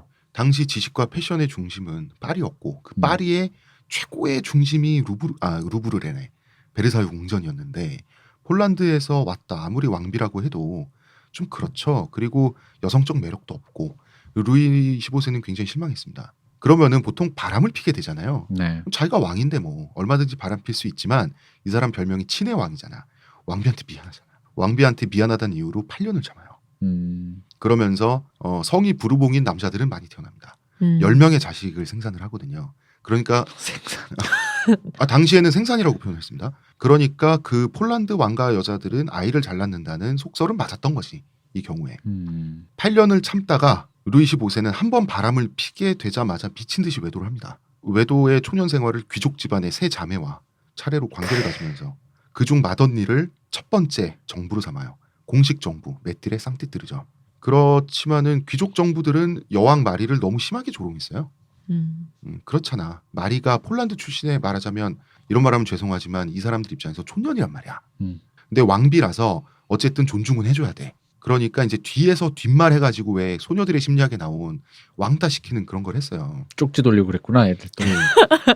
눈빛 교환하고 여왕 마리한테 가가지고 이게 프랑스 파리에서 제일 유행하는 화장이에요 하면서 막 얼굴에 색칠하고 그랬구나. 지우시면 안 돼요. 그랬네. 그러니까 루이 15세는 자기는 바람은 펴야겠고 그런데 왕비한테는 미안하고 왕비한테 좀 덜 미안했으면 좋겠어. 그래서 중류 계급의 여자라면 감히 왕비를 해코지 하지 못하지 않을까라는 생각을 하게 돼요. 그래서 중류 계급의 여자가 없나 두리번거리게 되는데요. 자, 이때 파리라는 도시는 급속히 팽창을 하던 시기였죠. 급속히 인구 밀도가 늘면 뭐가 생깁니까? 질병이 창궐하죠. 가장 그래요? 부동산이 폭등하는 거 아니에요? 부동산도 폭등했습니다. 네. 대표님. 이때 가장 인구 밀도가 높은 곳은 사교 공간이죠. 귀족들의 바글바글 하잖아요. 영화 같은 거 보면. 베르사유 궁이죠. 루이 15세는 세 번째 정부와도 결별을 하게 돼요. 이때쯤에 질병으로 잃습니다. 정부의 죽음에 슬퍼하고 있는 와중에 바로 그 유명한 뽕바드로 후작 부인이 궁정에 등장하게 되는 거예요. 그 사이 3명이나 벌써 그러게 보내시고 순식간에 그냥. 순식간에 보내시고. 자, 그래서 우리는 마담 드 뽕바두르라는 이 인물이 어떻게 탄생했는지, 메트레 상티뜨르로서 탄생했는지 이야기를 하게 되겠습니다. 이 사람의 본명은 아까 말씀드렸죠. 잔느 앙뚜아네트 뿌아송이에요. 부모가 좀 별난 사람이었어요. 남편은 포주였습니다. 아내는 고급 아빠가 매춘부였어요. 포주고 엄마가 매춘부다. 그렇죠. 즉 아버지가 어머니를 이제 돈을 많이 주는 뭐랄까 고객이랄까요? 손님들에게 이런 표현 죄송합니다만 마치 그 렌탈을 하다시피 하는 일정 나쁜 기간 남자 동안. 그거 하는 뭐. 건가요? 그렇죠. 뭐 어. 그런 거지. 그러니까 업소에 소속된 매춘부가 아니라 개인 전담 에스코트라고 해야 될까? 미국에선 그걸 또 에스코트 서비스라고 하더라고. 되게 유명한 뭐 그쪽에서? 콜걸이었다 뭐 이런 건가요? 그런 거죠. 어. 그런 형태의 매춘을 했는데 두 사람 금슬은 또 의외로 좋았다 그래요. 음. 그런데 뭐 어쨌거나 사업적인 동지라고 봐야죠. 뿌아송 부부는 별로 도덕적인 사람들은 아니었고요. 사기도 잘 치고 다녔어요. 도박도 했어요. 그리고 사치를 심하게 했습니다. 그래서 이 부부는 거액의 빚을 지게 되는데요. 당시에는 죽을 수도 있는 죄였어요. 빚을 진다는 게. 이렇게 채무를 갚지 않는다는 게 보통 이런 사람들은 갚을 생각을 안 하죠. 그래서 두 부부는 외국으로 튑니다. 지금도 죽을 수 있는 죄예요. 그렇지. 그럼. 이때 어린 딸인 잔느를 버려두고 갑니다. 예. 그러면 그냥 고아가 된 건 아니고요. 그럴 리는 없죠. 사실 잔느의 아버지가 누구인지 몰라요. 뿌아송은 아니라는 거지. 법적 아버지인 뿌아송은 이 부부의 고객 명단을 보면 다 금융과 부동산 부자, 세리 등이었어요. 세리가 뭐냐면 요새는 세리라는 사람이 따로 없죠. 네. 세무 공무원이라 그러지. 네. 당시에 세리는 자영업자였어요. 즉 국가의 행정력이 구석구석까지 미치지 못하니까 세금을 추징하는 업무를 대신하고 그 와중에 수수료를 걷게 돼요. 이 사람이. 이 리가 관리할 때 리잖아요. 네. 세금 걷는 리. 근데 이제 단순히 수수료를 준다 이런 느낌이 아니라 이 당시에 이제 사실 이 세리에 대한 얘기가 수수료가 조금 아니라 뭐라 그래야 되지? 인센티브? 그러니까 이렇게 생각하면 되지. 그러니까 일단 이 세리 얘기를 좀 해야 되는 게 이 세리 어쨌든 좀 이따 등장할 이 우리 뿌아송 씨가 네. 이제 본격적으로 이제 육성될 때 뒤를 봐주는 사람이 세리잖아요. 그래서 궁정에 들여보내려고. 근데 이제 이 세리가 왜 그러냐면 세리의 개념을 조금 이 당시 세리 개념이 이게 아까도 얘기했지만 우리 루이스 4세가 빚 많이 졌다 그랬잖아요. 그러니까 이 당시 세리는 이런 식이었던 거예요. 전쟁 같은 걸 하니까 특히 이때 프랑스 왕이 전쟁을 많이 하니까 돈을 빌려줘. 100 같은 거 한 번 100만 원 빌려줬다 이거야. 100만 원 빌려줬는데 돈을 바로 못 주잖아요. 그러면은 예를 들어 어디 시 뭐 프랑스면 뭐 파리면 파리 우리로 치면 이제 예를 들어 뭐 저기 파주에 가셔가지고 파주에서 나오는 3년치 세금을 징수권을 그럼 세금 3년 동안 100만 원어치 받는데 근데 100만 원 이상 받을 수 있을 거 아니야. 그러니까 그거는 네 거라는 거지. 그러면 이 사람들은 짜내게 되죠. 짜내는 거예요. 그래서 되게 유명한 게 그 왜 우리 저기 왜 질량 보존의 법칙, 산소 막 이거 이 존재 그리고 뭐 화학 이거 이름 붙이는 거 있잖아요. 네. 그거 하셨던 화학의 아버지 대과학자 라부아지에 씨가 네. 원래 유명한 세리예요. 근데 이분이 얼마나 유명한 세리냐면은 그 천재 과학자이자 본 직업이 세리인데 이 사람이 얼마나 악독했냐면 정확하게 계측해서 받아낼 거 아니에요. 진짜 실제로 프랑스에 있는 그 세금을 받을 때 질량 보존의 법칙을 사용해서 세금을 받았어. 무슨 얘기냐면 그러니까 무슨 얘기냐면 질량은 보존돼 있잖아. 네. 그러니까 왜냐면 예를 들어 공기가 뭐 얼음이 돼도 뭐 그러니까 물이 얼음이 돼도 질량 보존 그 얘기처럼 프랑스 전체 수입은 고정돼 있으니 이게 프랑스 파리의 10 바깥으로 나가면 이건 마이너스고 파리 바깥에 있는 사람이 그 돈을 어떤 돈을 들고 가면 이건 플러스다. 그럼 전체 정해져 있는 금액에 얼마만큼 플러스가 되고 마이너스 이걸 계산하고 있었던 거야. 그래서 벽을 쳐가지고 나가는 그 경계에 있는 애들만 잡는 거야. 그래서 너 나가는데 얼마 쥐고 있니? 뭐 이런 식으로 해서 계측하고 있는데 얼마나 쥐어 뜯었냐면 거의 지금 기준으로 한 연 자기 연봉이 지금 기준으로요 한 300억. 그 나중에 그래서 이 사람도 프랑스 영국 때 뭐가 시대가 프랑스 사람들이 정말 미워하는 사람. 미워할만 하네요. 근데 이제 다른 과학자나 그런 부르주아들 있잖아요. 학자로서 위대하니까 안 돼 그랬는데 안 되는 개뿔 이건 너무 악독하니까. 그때 분위기에 어떻게 그게 됐겠어요. 그래가지고 요 세리는 그런 사람이에요. 그러니까 뭐냐면 왕과 우리로 치면 대통령한테 돈 빌려주는 대통령과 딜하는 사람이기 때문에 아까도 얘기했지만 여기 이분이 이제 왕의 여자가 되는 거잖아요. 네. 즉 왕에게 여자를 찔러 넣어야 내가 육성한 왕의 여자를 찔러 넣어야 만약 이 여자애가 왕과 잘 되면 내가 이제 왕과 딜할 수 있는 뭔가가 생기는 거죠. 어디 좀 좋은 거. 예를 들어 나는 크게 해먹어야지. 그렇지. 나는 예를 들어 같은 세리지만 저기 어디야 뭐 양양 무슨 파주 이래다가 청담동으로 갈 수 있는 거잖아. 청담동에서 세를 걷겠어 이러면서. 그리고 이게 왕실과의 야합이죠. 그죠? 왕의 입장에서는 욕을 안 먹어도 돼요. 사람들은 이 돈을 뜯어가는 세리를 증오하게 되죠. 그죠. 그런 겁니다. 그래서 세리는 모든 계층에게 다 증오를 받은 바로 이 직업이 세리였어요. 위에서는 이 천박한 사채놀이 하는 애들이고 귀족들이 보기에는 평민들이 보기에는 저승사자잖아. 근데 지금도 사실 세를 걷는 사람들은 뭐 딱히 좋은 이미지는 아니죠. 그래 나쁜 이미지도 아니잖아요. 사실 세무공무원이. 왜? 근데 나쁜 이미지는 아닌데 이제 무서운 이미지지. 그렇지, 그렇지. 근데 진짜 셀이 이 말 진짜 옛말인데 네. 이건 사실 성경책이나 무슨 그런 데 아니면 사실 이제 거의 안 되게 쓰는 오랜만에 말인데. 들어봤어요. 그런데 내가 이걸 어떻게 번역할까 이제 싶어가지고 네. 그 지금 불어를 이렇게 돌려봤는데 영어로는 텍스 파머 음, 말 그대로 농사 짓는 거예요. 새를 경작하는 거예요. 네. 새를 경작하는 거예요, 정말. 그 말이 굉장히 그 와닿죠. 네. 텍스 파머라는 말이. 자, 결국 두세 명으로 생물학적인 아버지 후보가 이 잔느라는 소녀에 좁혀지는데 르 노르망이라는 성공한 세리가 잔느를 떠맡기로 해요. 그러니까 이 사람은 돈이 워낙 많다 보니까 잔느가 자기 딸일 수도 있잖아요. 네. 뭐 한 반 정도 확률로. 그러면은 천혜고아로 만들 필요는 없죠. 뭐 애 하나 키우는데 이 사람 입장에서 돈이 얼마나 들겠어요. 이후로도 법적 후견인이 되어주고요. 이 사람 세리잖아요. 이 사람은 이 장사에 돈에 능한 사람. 잔느가 잘하는 모습을 보고 뭔가 심상치 않아요. 왜냐하면 이 꼬마애가 아주 명석해요. 그 다음에 지나칠 만큼 예뻐요. 좋다. 그리고 행동거지가 너무 세련된 거야. 애교도 있고 타고난 사람이 있잖아요. 애가 재치도 그리고. 있어. 그러면서 1130년 그 루이 15세가 아직 폴란드 왕비에게 충성을 다하고 있을 그때 잔느의 어머니를 불러요. 그 남편 따라서 도망 다니고 있는. 그래서 얘기를 하죠. 자기 계획을. 얘는 뭐가 돼도 될 것 같다. 이거 학습지 선생님들이 주로 하는 말. 이때 잔느 뿌아송의 나이 9살.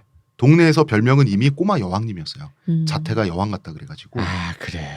이게 진짜 타고난다. 이쁜 그 잘생긴 친구는 이 나이에도 그게 그럼요. 있더라고. 그럼요.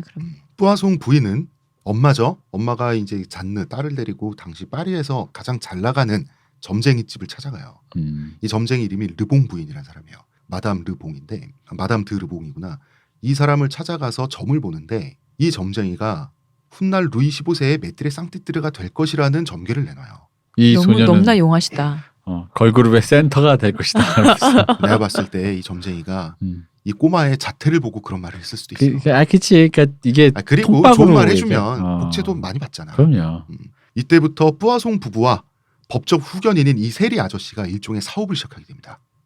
아, 예. 요거 말 웃긴다. 생각해봐. 예를 들어 남자이고 여자이고 간에 뭐 왔다 치자 이거야. 아, 얘 예를 들어 홍 작가가 왔어. 아, 이 애가 똘똘하게 생겼는데 얘는 대통령 될 거는데 내가 대통령 될 거라고 한 수천 명 얘기했는데 그 중에 하나 대통령 됐다고 생각해봐. 그럼 이렇게 후술될 거 아니야.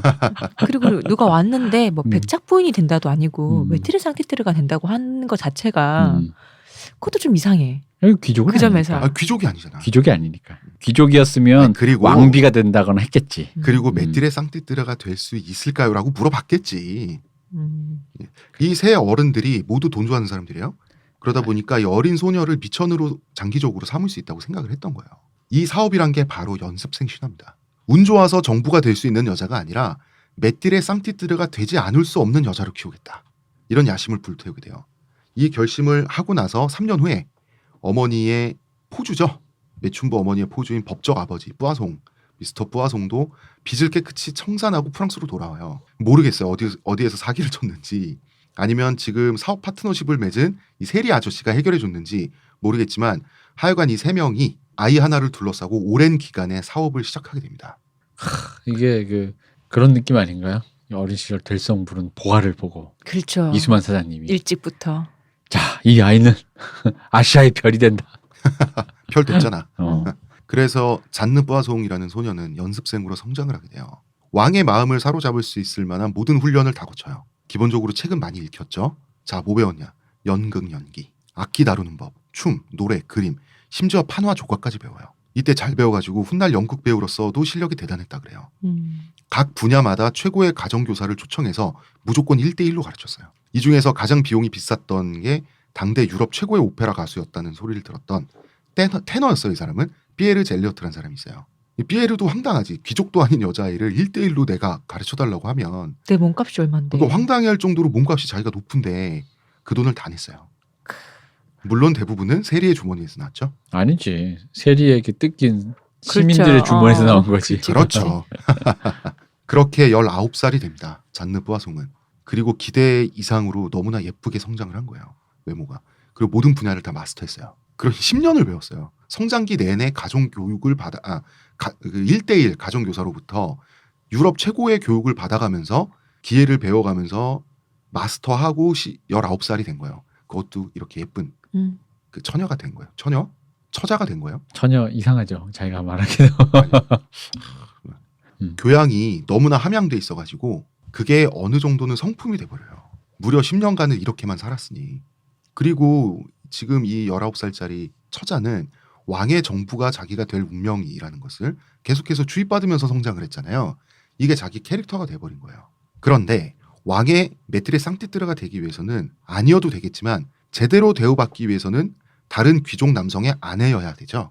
원래는 부부 동반으로 궁에 들어갔다가 발탁되는 지금 이런 시스템이었다는 그렇죠. 것은 그 지난 27회에 저희가 충분히 말씀을 네. 드렸고요. 왕의 시녀가, 그러니까 왕비의 시녀가 되면 그렇죠. 이제 딱 되는 거죠. 그리고 또 미혼일 경우에는 임신하거나 하면 안 되니까.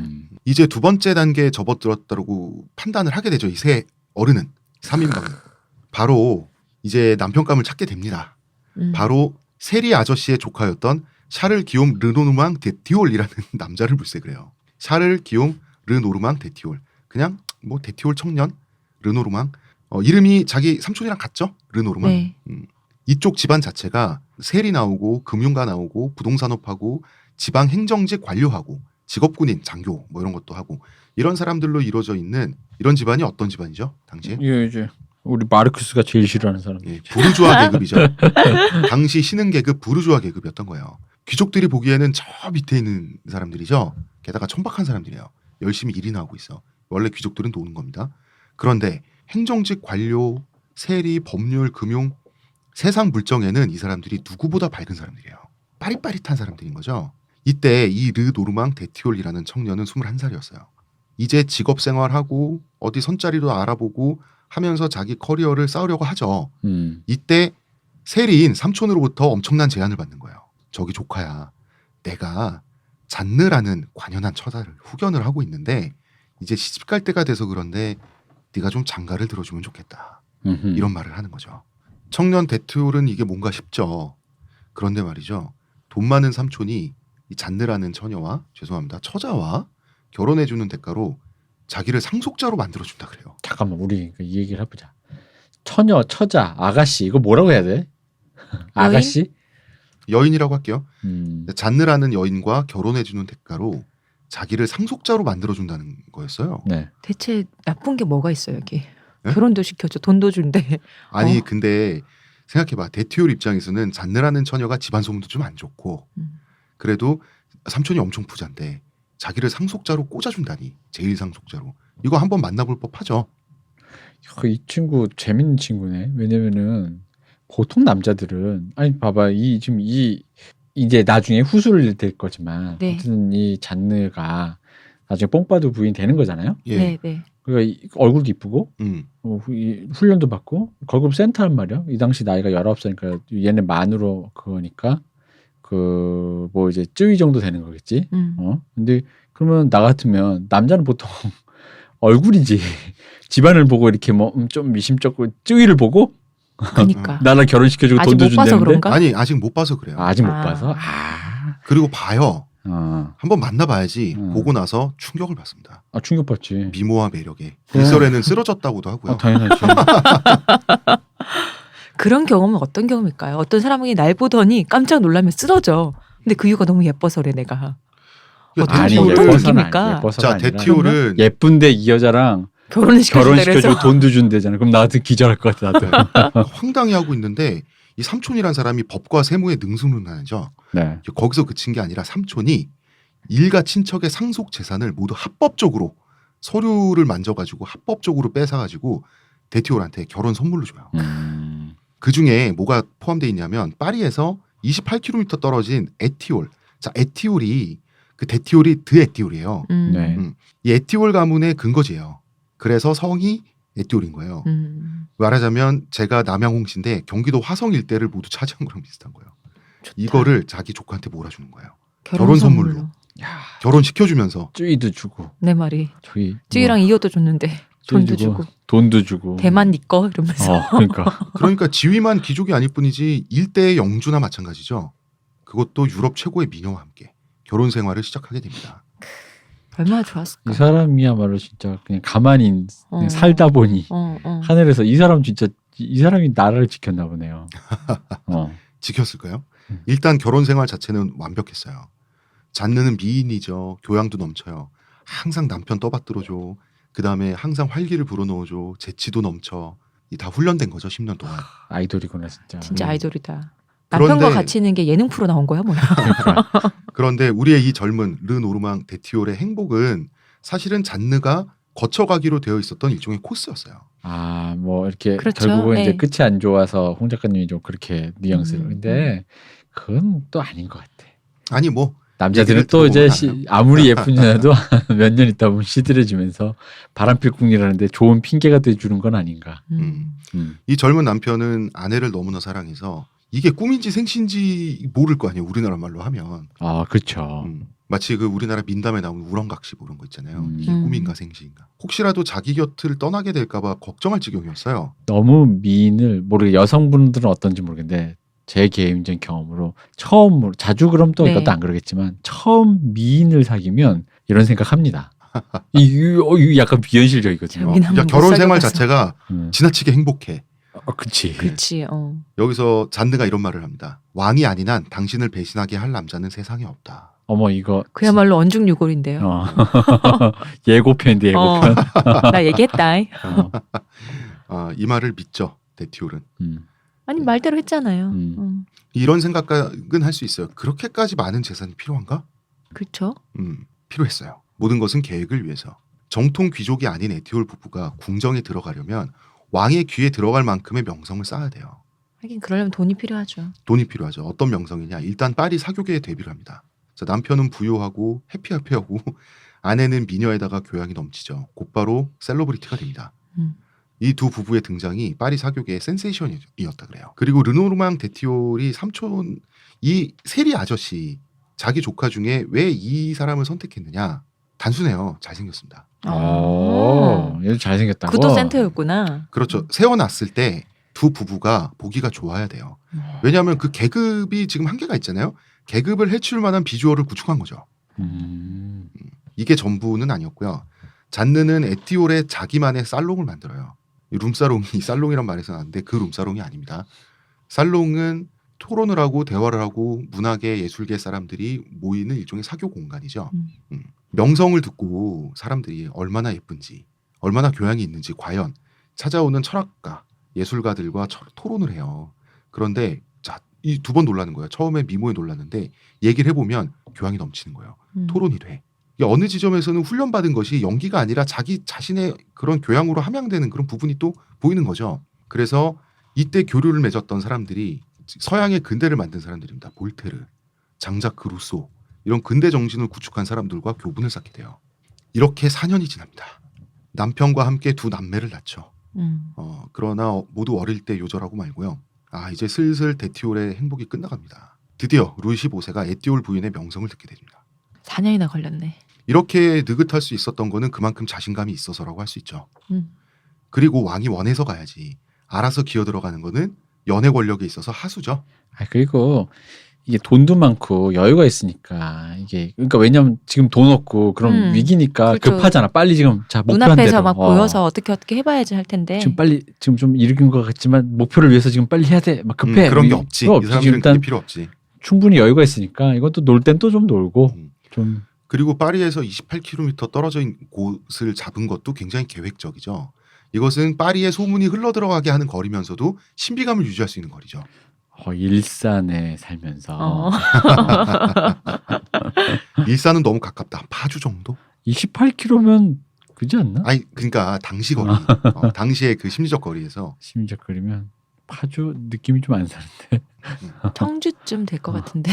이때가 루이 15세가 세 번째 공식 정부인 샤토르 공작 부인을 잃었을 때입니다. 아까 말씀드린. 루이 15세는 계속 부지런히. 그러게요. 있으셨어요. 때는 1745년이었고요. 루이는 슬프긴 하지만 외롭기도 한 상태에 빠져 있었던 거죠. 이 상태에서 에티올 부인의 명성을 듣게 되는 거예요. 우리의 잔느. 마침 최적의 타이밍에 미리 돈으로 만들어 놓은 인맥들이 루이를 찌르는 거예요. 그것도 있었겠다. 이제 뭔가 지금 루이 얘기를 15세가 해달라. 아니 뭐 그 다른 메티르 상대들가 있으니까 또 그 때를 기다린 것도 있었겠네. 자, 두 젊은 부부가 평판이 좋은데 비록 신분은 낮지만 폐하의 궁궐에 발을 들이는 영광을 경험하게 해주신다면 어떨까요? 라고 찌르면 사실은 저희가 데려오겠습니다. 그 예쁜 부인을. 요런 얘기지만 요런 식으로 이제 찌른 거죠. 그러면 이제 루이 15세는 그럴까? 이렇게 되는 거고요. 이렇게 두 부부가 루이 15세를 아련하게 됩니다. 왕자의 결혼식 피로연이 몇 날 며칠을 열렸을 때요. 가면 부도의 복장으로 등장을 해요. 그러면서 극적으로 가면을 벗으면서 루이 15세의 눈앞에 자기 얼굴을 보여주는 이런 연출을 통해서 등장을 하게 됩니다. 짜라잔 이렇게. 찌가. 과연 루이 15세는 잔느 앙투아네트 에티올에 푹 빠지게 됩니다. 음. 르노르망은 아내에게 당연히 엄청 헌신적이었죠. 그 중에 하나가 아내의 사치에 관대했던 거예요. 잔느는 남편의 돈으로 왕에게 잘 보일 수 있도록 꾸미는 연습을 완성했던 거죠. 그러니까 이 세리 삼촌 있죠. 이 사람이 정말 계획적인 사람이야. 다 이런 걸 위해서 재산을 몰아준 것이었죠. 당연히 루이 15세는 사랑에 빠집니다. 금사빠야 금사빠. 아니 근데 이게 예쁘면 이게 예쁨이 참 이게 무서운 게 그 왜 우리 기시감 얘기 자주 했잖아요. 네. 왠지 뭔가 없던 청춘까지 생각나는 거예요. 그러니까 그런 게 예쁜 사람에 대한 기시감 중에 이런 종류의 기시감도 있어요. 난 이미 얘랑 사랑을 하고 있었던 것 같아. 이것은 운명이야. 이것은 운명이란 말 하잖아요. 그게 무섭군요. 그런 느낌으로 말하는 거지. 난 이미 너를 사랑하기 위해 태어났어. 뭐 이런 거 있잖아요. 필요 없어 임마. 그런데 어쨌든 불륜이죠. 물론 메트레 상티뜨르 정부 문화 자체가 다 불륜이지만 어쨌든 남편의 동의 비슷한 거라도 있어야 되는데 남편은 아무것도 모르고 있어. 루이 15세는 잔느가 자기 침실에 드나들 수 있도록 비밀 계단을 뚫어버려요. 왕이니까 돈은 많아. 뭐 시키면 뚫는 거지 뭐. 이때 르노르망은 잔느의 남편은 출장 가 있었어요. 출장 갔다 돌아와서 왕한테 아내를 빼앗겼다는 소식을 듣게 되죠. 실신합니다. 좀 유약하신 분이 이 아닌가 사람 마음이. 자조지절하네. 마음이 좀 이렇게. 그래서 이 세리 삼촌은 조카의 자살을 방지한답시고 집안에서 총기를 싹 치워요. 여기서 준비된 계획을 잔느는 실행에 옮기는 거죠. 묘하게 거짓말은 안 하면서 자살 방지를 살해 방지로 교묘히 쪼를 바꿔서 얘기하는 거 있죠. 남편이 너무나 무섭다. 저는 남편의 그 총이 너무나 무서워요. 이러면서 루이 15세 앞에서 구슬프게 운 거예요. 저를 구원해 줄 분은 폐하뿐입니다. 이러면서.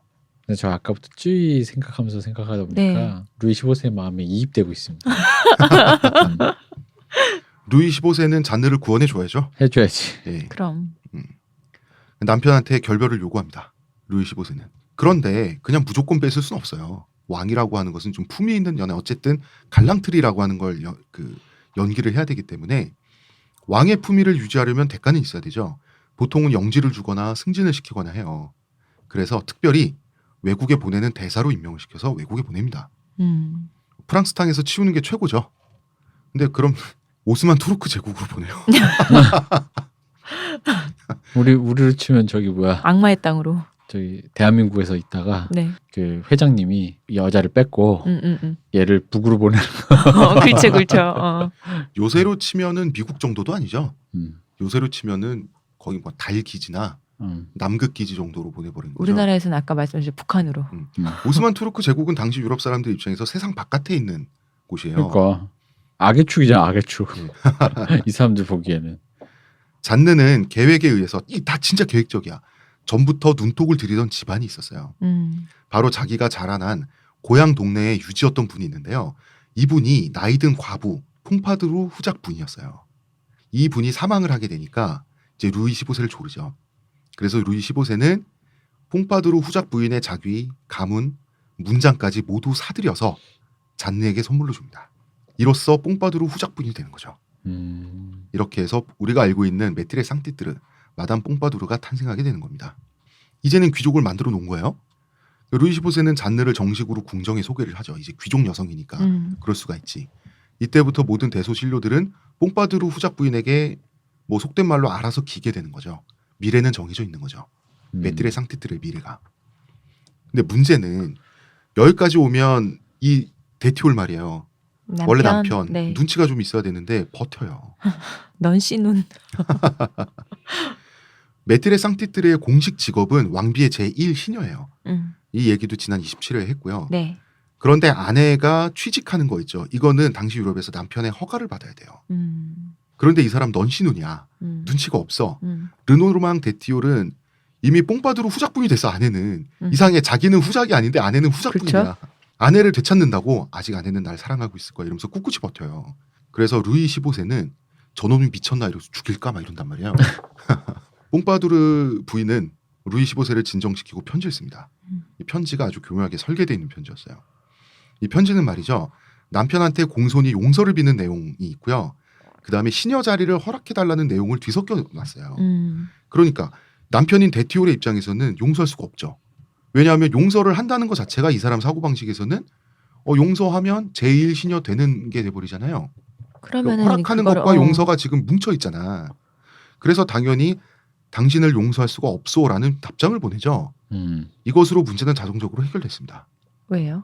당시 유럽에서 남편이 외도한 아내를 용서하지 않으면 자동적으로 이혼이 성립되죠. 특이하네. 그래서 자동 이혼을 당합니다. 모든 건 설계대로. 이렇게 여왕의 제1시녀가 됨으로써 모든 준비를 마치고 드디어 공식 메트레 상티뜨르로 등극을 하게 됩니다. 이 남편이 외도한 아내를 용서하지 않으면 자동으로 이혼이 성립되는 거 이거 뭔가 언제든지 남의 여자를 뺏을 준비가 돼 있는 기득권 중심으로 짜놓은 법 같은데. 그러게요. 그죠? 그렇죠. 일반 남자들과는 해당 사항이 없고. 근데 이거 분명히 옛날 종부세처럼 멋모르는 일반 남자들도 찬성했을 거야. 종부세가 그런 거잖아. 자기도 언젠가는 건물을 가지겠다는 생각에 막연하게 종부세를 찬성하는 것처럼. 정정합니다. 지금 이 대표와 홍 작가가 참여정부 시절 종부세에 반대했던 사람들을 프랑스 이혼법에 찬성하는 사람들에 비유하려다 착각을 하고 있습니다. 정확히는 프랑스 이혼법에 찬성하는 사람들은 마치 종부세에 반대했던 사람들 같다. 자기도 언젠가는 돈 많은 사람 돼서 남의 정부를 여자들을 뺏앗고 살아야지 이러면서 그 법 좋네. 찬성. 저 여자들 다 내 거야. 이런 생각하면서 찬성하는 분명히 저는 그랬을 거라고 생각합니다. 그리고 아내를 뺏기고. 있었겠죠. 그리고 계속 지 안에 자기 아내를 자기를 뺏기는 뺏기고 다 거죠. 뺏기고.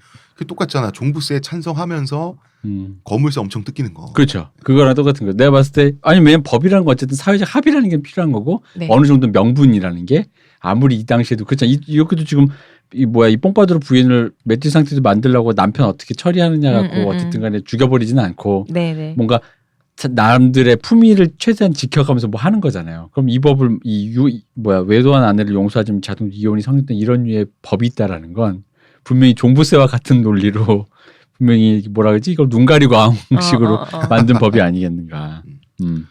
뽕바두르 부인은 이후 19년 동안이나 프랑스를 실질적으로 통치합니다. 근데 이분이 그렇게 똑똑했다면서요. 엄청 똑똑했다 그래요. 그리고 그리고 그 아까 말했던 그 폴란드 출신의 마리 왕비 이분은 이런 말도 했습니다. 어차피 정부가 있어야만 한다면 그녀인 게 제일 낫다. 그러니까 이게 머리가 좋으니까 매너도 있고 왕비에게 매너도 있고 다 잘했다 그러더라고. 뭘 돌아오면 이거 필요한 거 예를 들어 뭐 여행 갔다 오잖아요. 네. 뭐 친정 갔다 오고 뭐 힘들잖아요. 힘들면은 다 알아서 세팅해 놓은 거야. 뭐 침실이나 이런 걸 해놔서 쉴 수 있도록. 그럼 너무 사람이 괜찮은 거야. 인정해야지. 그럼 이러면서. 차라리 네가 낫다. 그래. 아니, 그러니까 그런 식으로 어차피 누가 할 거. 그런 식으로 10년간이나 훈련을 거친 사람이에요. 진짜 연습생 신하라고. 그리고 루이는 어차피 노는 사람이죠. 네. 이 사람은 머리가 좋고 뽕바두르 부인은 능력도 있죠. 자연히 루이가 할 일을 대신하게 됩니다. 마쿠의 제1 실력자가 되죠. 프랑스를 통치하는 거예요. 그런데 이 사람이 그냥 어떤 여성으로서의 교양, 노래 잘 부르고 뭐하고 남자랑 대화 수준이 되고 정도가 아니라 어느 정도였냐면 백과사전파 있죠. 네. 백과사전파를 지지했어요. 백과사전파 살짝 설명 그러니까 좀 볼테르가 중심이 돼 있는 백과사전 뭐라고 해야 되나? 뭐라고 설명을 하죠? 백과사전파를? 그냥 뭐 그 당시에 그냥 지적인. 그러니까 이렇게 표현하면 돼. 백과사전파도 있지만, 그러니까 아이러니하게도 왕의 정부인 그녀 때문에 프랑스 혁명이 앞당겨졌다라는 얘기. 굳이 약간 그 좀 뭐랄까 과장되게 말하자면. 백과사전파는 말 그대로 백과사전을 제작하자는 파예요.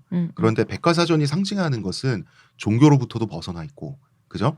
그 다음에 전통적인 귀족들의 왕실의 권력과도 벗어나 있고 정말 있는 그대로의 지혜 체계를 계측해서 항목별로 구분해서 세계를 구성한다는 거죠. 그래서 근대 사상이죠. 그렇죠. 그러다 보니까 아까 볼테르 나왔지, 루소 나왔지만, 그러니까 이런 사람들 그리고 시민의 시대, 근대 시대를 열어젖히게 된 게 프랑스 혁명이 상징적인 건데 그거를 어떻게 하다 보니까 이분이 육성하게 된 거죠. 이렇게. 그리고 패션의 측면에서도 대단했어요. 이 사람이 개발한 화장법, 그다음에 옷 입는 법, 그 색조 이런 것도 다 유럽을 휩쓸었고요. 하이힐을 유행시켰어요. 원래 하이힐은 루이 14세가 만들었죠. 네. 만들어서 원래 남성용인 자기를 위해서 만들었는데 이것을 하이힐을 여성들의 전유물로 만든 게 뽕파두르 부인이에요. 그러니까 지금까지도 영향을 끼치고 있어. 그래서 하이힐을 신은 뽕파두르 부인의 초상이 네. 구글에 쉽게 검색이 돼요. 얼마나 예쁘게 하이힐을 잘 신고 있는지 한번 보세요. 기가 막힙니다. 유행의 차원에서 보면 바로크의 시대를 끝냈죠, 이분이. 로코코 시대가 뽕파두르 부인에 의해서 전성기를 맞게 되죠. 그런데 이분이 의외로 정부가 되기까지는 여유로워요. 낙천적이고. 이 사람은 정부가 되기 위해 잘하고 살아온 여성이에요. 그리고 정부가 됐어요. 그러니까 정부의 지위를 유지해야만 한다는 스트레스가 엄청 컸어요. 막상 됐더니 그죠. 셀럽이 되면 이게 막상 아이돌 연습생 시절엔 데뷔만 하면 좋겠다는데 데뷔하면 1위 해야 되고 만약 1위 하고 1위 한 번만 하면 좋겠다 한데 1위 한 번 하면 이걸 유지해야 되잖아. 다른 치고 올라오는 다른 수많은 애들에게 다시 한번 이번 앨범 1위 안 될까 막 노심초사 그런 거죠. 네. 뭐. 그렇죠. 그 노심초사를 하게 하는데 치명적인 그 부분이 있었습니다. 뽕파두르 후작 부인은 불감증이었습니다. 정말 큰 스트레스죠. 아무리 오르가즘을 느껴보려고 해도 노력해도 안 돼요. 그래서 여자의 피가 뜨거워지면 성감이 늘어난다는 당시 그 유럽 의학의 속설이 있었대요. 피를 데우는 음식, 약을 피를 데운다는 피를 데우는 게 어딨어. 피의 온도는 그냥 체온이지. 이걸 많이 먹었는데 이게 될 리가 없잖아요. 남자란 동물은 자기가 여자를 만족시켰다는 사실에 만족하는 동물이잖아요. 그렇잖아. 그러니까 뽕파두르 부인은 루이 15세 루이 15세의 사랑이 떠나가면 안 되니까 실망시키면 안 되니까 사력을 다해서 오르가즘을 연기했다고 하지만 루이 15세가 순진남은 아니죠. 이 분야에서. 실망을 하게 되죠. 루이 15세도. 그녀는 차가운 바다새와도 같다. 아, 내가 바다새를 잡았구나. 이런 말을 남겨. 이 사람이 남긴 말은 올해 프랑스의 재정 상태는 어떤가 이런 말이 없어요. 네. 이런 말인데 바다새가 무슨 말이냐면 사냥을 바닷가에서 새 사냥을 하면 새가 떨어질 때 네. 바닷물에 떨어지죠. 그거를 이제 그 사냥개가 털이 북슬북슬한 그런 식으로 키운 사냥개가 물어오는 건데 그러면 차가운 바닷물에 젖어서 축 처져 있죠. 요게 좀 나쁜 말이긴 한데 일본에서는 또 이런 말을 뭐라고 하더라? 마구로. 참치. 냉동 참치. 그래서 뭔가 느낌도 없이 그냥 가만히 있는 그런 그 섹스 상대를 이런 식으로 표현을 하는데 그러니까 뽕파두르 부인은 억지 연기를 하다가 들켜서 루이의 자존심을 상하게 하느니 네. 그냥 친구의 조언을 듣고 연기를 포기합니다. 어머 전화 여기 모기 있어요. 뭐 이런 거. 그건 아니고 그냥 어설프게 하다가 더 자존심 상하게 하느니 그냥 누워 있었다. 결과적으로는 이게 더 낫다고 한다. 그리고 또 한 가지 뽕파두르 부인도 나이를 먹죠. 서서히 늙어갑니다. 이걸 방지하기 위해서 그 미백 기술을 엄청나게 발전시키긴 했어요. 유럽에. 네. 예, 미백 화장 기술도 발전시키고. 이분이 불감증도 있다 보니까 나이가 들면서 특히 그 여성의 그 냉이 있잖아요. 네네. 냉이 많았다 그래요. 그래가지고 그걸 치료하기 위해 이분이 지금까지 만든 하이힐과 함께 영향을 끼치는 게 뭐냐면 비데를 만드셨어요. 어마어마하다. 그 냉을 1700년대. 그러다 그러더라고. 이분 정말 머리 좋은 사람이에요. 자, 불감증이겠다. 왕의 사랑을 붙잡기 위해 엄청난 노력을 뭐 하고 그러고 하지만 근데 자기는 점점 나이를 먹어가고 불감증이고 그럼 매력적인 여성에게 지위를 빼앗길 수도 있는 거잖아요. 네. 빼앗길 거라면 성적 즐거움을 자기가 제공하겠다. 직접. 그래서 매력적인 10대 소녀들을 따로 선발하고 이 침실에서의 그 잠자리 교육을 시켜가지고 왕의 침실에 보내요. 아예 매춘부들을 독점 공급하기 위해서 루이 15세 전용의 사창가를 따로 만들어요. 그리고 이 사창가를 관리하기까지 합니다. 이 관리를 하면 스트레스 많이 받았다 그러더라고요. 왜냐면은 채용사로서 여자를 뽑아야 되는데 뭐 이제 좀 더 나오겠지. 여자애들이 또 가만히 있지 않을 거 아니야. 나도 그쵸. 이러면서 왕 꼬드릴 거 아니야. 그러면 어딜 기어오르는 거 하면서 또 이게 관리해야 되잖아요. 그게 진짜 관리네요. 근데 진짜 스트레스 받잖아. 그게 사실. 그치. 왜냐면 기껏 이쁜 애 뽑아서 그럼 좀 한숨 돌릴까 했더니 얘가 또 왕을 꼬드긴 해. 그럼 또 얘 또 응징. 그러면 또 딴 애 또. 쉬운 일은 아닌 거죠. 그런 와중에 샤를로트 로살리라는 적수가 등장합니다. 드디어. 예. 그 뽕파두르는 마담 데스트라드라고 하는 자기 사촌 여성에게 궁정에 좋은 자리를 하나 만들어줘요. 자기랑 친한 줄 알고 그런데 이 데스트라드는 사실 속으로는 뽕파두르를 질투하고 있었어요. 외모, 지위 너무 부럽잖아. 마침 자기 조카, 이 데스트라드의 조카인 샤를로트 로살리가 아주 미녀로 자라난 사실을 확인하게 되죠. 이때 19살. 19살의 샤를로트를 궁정에 데뷔를 시켜요. 로살리의 숙모가 있죠. 그다음에 그 연인 젊은 백작이 있었어. 로살리의 내 남자친구의 백작은 이 백작이 또 조언을 합니다. 절대 왕한테 쉽게 몸을 허락하면 안 돼.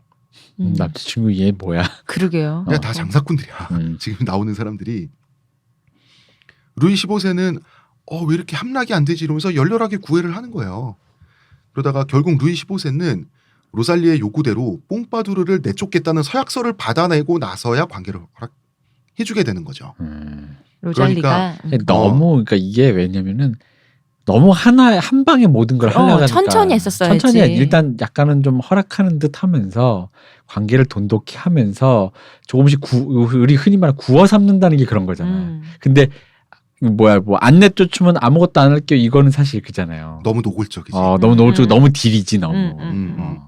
그리고 루이 15세가 진심도 아니었어요. 뽕파두르를 정말 사랑하고 자기는 어차피 노는 사람이니까 국정은 뽕파두르 아니면 아무도 못해 이제. 그리고 이게 어른들의 정치의 세계라는 게 아니 저 사람이 무슨 정부인 거 몰라서 내쫓고 안 내쫓고가 아니라 그만큼 관계가 오래되고 왕이 그만큼 친애하고 그 관계가 친애하는 만큼 얼마나 기간이 된 이런 걸 다 봐서 쉽게 내치기가 힘들다 이런 느낌이지. 한 방에 뭐 도장 한 번 찍었다고. 그지 않아요? 그거는 자고 싶어서 그냥 찍은 거지. 얘가 어렸네. 어렸죠. 문제의 서약서는 바로 뽕파두르 부인에게 입수됐습니다. 이미 모든 역시나. 루트는 뽕파두르가 다 장악하고 있었어요. 로잘리는 궁에서 바로 쫓겨납니다. 그리고 루이 15세의 아이를 낳고 사망합니다. 허허. 뽕파두르는 그리고요 일단 루이 15세를 크게 혼내죠. 왕돈네. 혼나야죠. 어떻게 읽어는 보고 지금 서약하신 거예요? 이거? 자신에게 상처를 준 왕을 용서해 주는 대가로 후작 부인에서 공작 부인으로 계급이 올라갑니다. 그렇지. 그리고 대표님 말씀하신 그 어린애들, 이 어린애들이 골치를 또 썩여요. 뽕파두르가 14세의 소녀 마리 루이즈 오미르피라는 소녀가 있었어요. 굉장히 미녀고 이 오미르피는 구글에 검색하면 루이 15세가 화가를 시켜서 오미르피의 나체를 그리게 한 초상이 남아 있어요. 침대에 비스듬히 이렇게 관능적으로 누워 있는데 그걸 여러분들이 보실 수가 있는데 이 오미르피를 루이 14세와 동침을 시켜요. 14세? 루이 15세와. 15세. 네. 그러니까 이 소녀의 나이가 14세고 이 루이는 14세 루이가 아니라 루이 15세고. 나이로 보면 14세, 우리 16세 정도 되니까 15, 얘는 16세. 이 오미르피는 전솜이군요. 이팔 청춘. IOI 센터군요. 네. 여기서 흔히 그 어린 것들이 하는 착각을 하게 됩니다. 왕이 자기를 좋아해. 왕이 자기랑 자면서 만족한다는 거예요. 그러면 자기가 뺏을 수도 있을 것 같은 거예요. 정부의 자리를 감히 지금 14살짜리 소녀가. 그래서 루이 15세에게 그 늙은 여자도 자신만큼 하냐고 물어봐요. 이거 늙은 여자도. 이거 홍상수 감독 영화에 나오는 주로 남자들이 묻는 그건데 그 잘 알지도 못하면서 거기에서 그 김태우 배우가 고현정 씨한테 그 남자랑 그러니까 고현정 씨가 당신만큼 해요. 그쪽만큼 해. 루이 15세는 놀라죠. 뭐 이런 애가 다 있지. 그래서 다름 아닌 루이 15세가 뽕파두르한테 잃는 거예요. 그래서 뽕파두르는 소녀를 시골에 시집을 보내면서 치워버리죠. 파리에서. 이게 일렀다기보다 루이 15세 기준에서는 이 여자가 어떤 나의 중요한 사람이란 생각을 안 하니까 이랬겠지. 야, 걔 그런 말도 애들은 당돌하더라. 당돌하더라. 야, 요새 그런 말 한번 했겠지. 이 사람 그런 게 이르는 겁니다. 그렇지. 주로 이제 그런 거죠. 이게 부인이 했던 말을 순진하게 엄마한테 가서 시어머니한테서 엄마 제가 있잖아 이러면서 예, 너 나 좀 보자. 그렇지. 그게 이르는 거지. 또 다른 소녀는 루이 15세와 자고 나서 잤어요 지금. 네. 동침을 하고 나서 갑자기 루이 15세의 발치에 몸을 던지고 영원한 사랑을 맹세를 했어요. 너무 좋았나 보다. 예, 물론 이 사실은 궁정에 쫙 깔린 뽕파두르 부인의 눈과 귀가 다 모두 전해줬습니다. 근데 이게 힌트가 있어요. 우리 앞에 본 뽕파두르 부인이 이 정도 지위가 될 때까지 굉장히 기나긴 기간에 그렇죠. 잠룡의 기간을 거쳤잖아. 오래 계셨죠. 그러니까 이 사람이 이제 누울 자를 보고 발 뻗는다고 이게 뭔가 때를 기다리면서 천천히 해야 되는데 이게 승근을 입었다고 이게 감동해서 지지율이 막 오른다고 바로 우리 뭐 이렇게 뭐 얼마 전에 그런 일이 있었더라고요. 이러면 안 돼요. 네, 누군지는 말씀 안 드리겠습니다. 네, 기회를 좀 이렇게. 그래서 어떻게 됐냐? 이 소녀는 정신병원에 갑니다. 어머나. 뽕바두르가 정신병자 수감소에 보내버려요. 그리고 또 어떤 소녀는 루이 15세를 만족시켰다고 자기가 생각하니까 보석 주세요. 엄마한테 좋은 집 사주세요. 이렇게 이것저것 요구하기 시작해요. 그러니까 뽕바두르 바로 밑에 있는 직속 관할의 포주가 뽕바두르에게 또 일러바쳐요. 뽕바두르는 루이 15세에게 그 소녀한테 성병이 있다고 거짓말을 해요. 이런 식으로 다 삭제를 시키는 거예요. 그러니까 다시는 루이 15세는 그 소녀에게 얼씬도 하지 않죠. 성병이 있다는데 이렇게 되는 겁니다. 그러니까 어린 소녀들의 자신감, 신분 상승 욕구 이런 에너지도 사실 이해는 가죠. 그죠. 그러니까 이 소녀들에게 없었던 거는 아까 그 세리처럼 세상을 좀 이해를 알고 세상에 그 돌아가는 원칙을 한 어른의 참교육이 있었어야 되는데 이끌어줌이 있어야 돼. 욕망만 있지 이 판이 돌아가는 원리 같은 거를 잘 모르고 그 판을 돌아가는 원리 니까 그렇지 알아야지 참을성이 생기는 거잖아요. 그리고 상대가 상대였죠. 뽕바두르 후작 부인. 이때는 공작 부인이죠. 그렇죠. 그래서 그런 게 좀 부족했던 거죠 아무래도. 그러는 와중에 참 부지런해. 뽕바두르 부인은 루이 15세의 교육에도 힘썼습니다. 왜냐하면 자기보다 교양이 없으니 이 왕이 돼가지고 아무리 보채도 루이 15세 책을 안 읽어요. 그래서 어떤 짓까지 했냐면 책 내용을 연극으로 각색해서 자기가 직접 무대에 올라서 루이 15세가 보게 만들었어요. 대단한 애정인데요. 맷들의 상띠들은 이래야 한다라는 게 굉장히 입력된 삶이었던 거죠. 이렇게까지 안 해도 사실 되지 않나요, 대표님? 해야 되나? 그렇지 이렇게까지 그러니까 보통은 안 했는데 제 생각에는 그 왜 후술된 얘기들을 보면 이분이 그 왜 아까 백과사전파도 있고 그러니까 당대 사실 지금까지도 우리 왜 책에 나오는 사람들 있잖아요. 그런 유명한 사람들과 교류를 많이 하고 얘기도 많이 하고 대화도 많이 했잖아요. 그러니까 아마 그런 와중에서 어쨌든 자기 남자잖아. 거기에 대한 일종의 애정 같은 건 있었겠죠. 만나서 얘기하고 요즘 시대 요런 게 이 사람 셀럽이고 초기에 얼마나 트렌디하겠어요. 근데 요즘 사람들이 나가서 무슨 얘기합니까 들었더니 게시판에 이런 얘기해요 하면서 뭐 이렇게 볼테르가 와서 얘기해주고 해주면 이런 얘기 왕도 좀 알면 어디 가서 좀 잘난 책 좀 하면 좀 좋을 텐데 한데 이 사람이 아무 생각 없이 같이 알면 좋을 텐데 뇌순남이어가지고 내가 순수해서 전혀 들어먹질 않으니 그렇지 뭐. 루이 15세는 이때쯤 되면 백성들에게 엄청나게 미움을 받아요.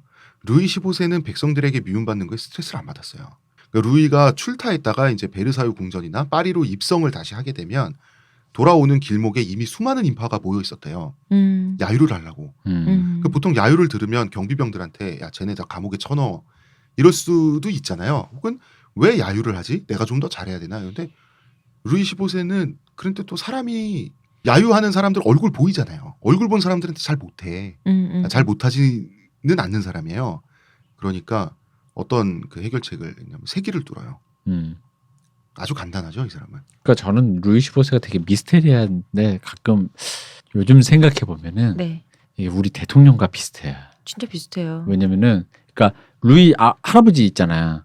루이 14세를 보면서 그러니까 이게 보고 자란 게 어떤 그 통치를 하는 게 아니라 우리 대통령도 의전을 배웠잖아요.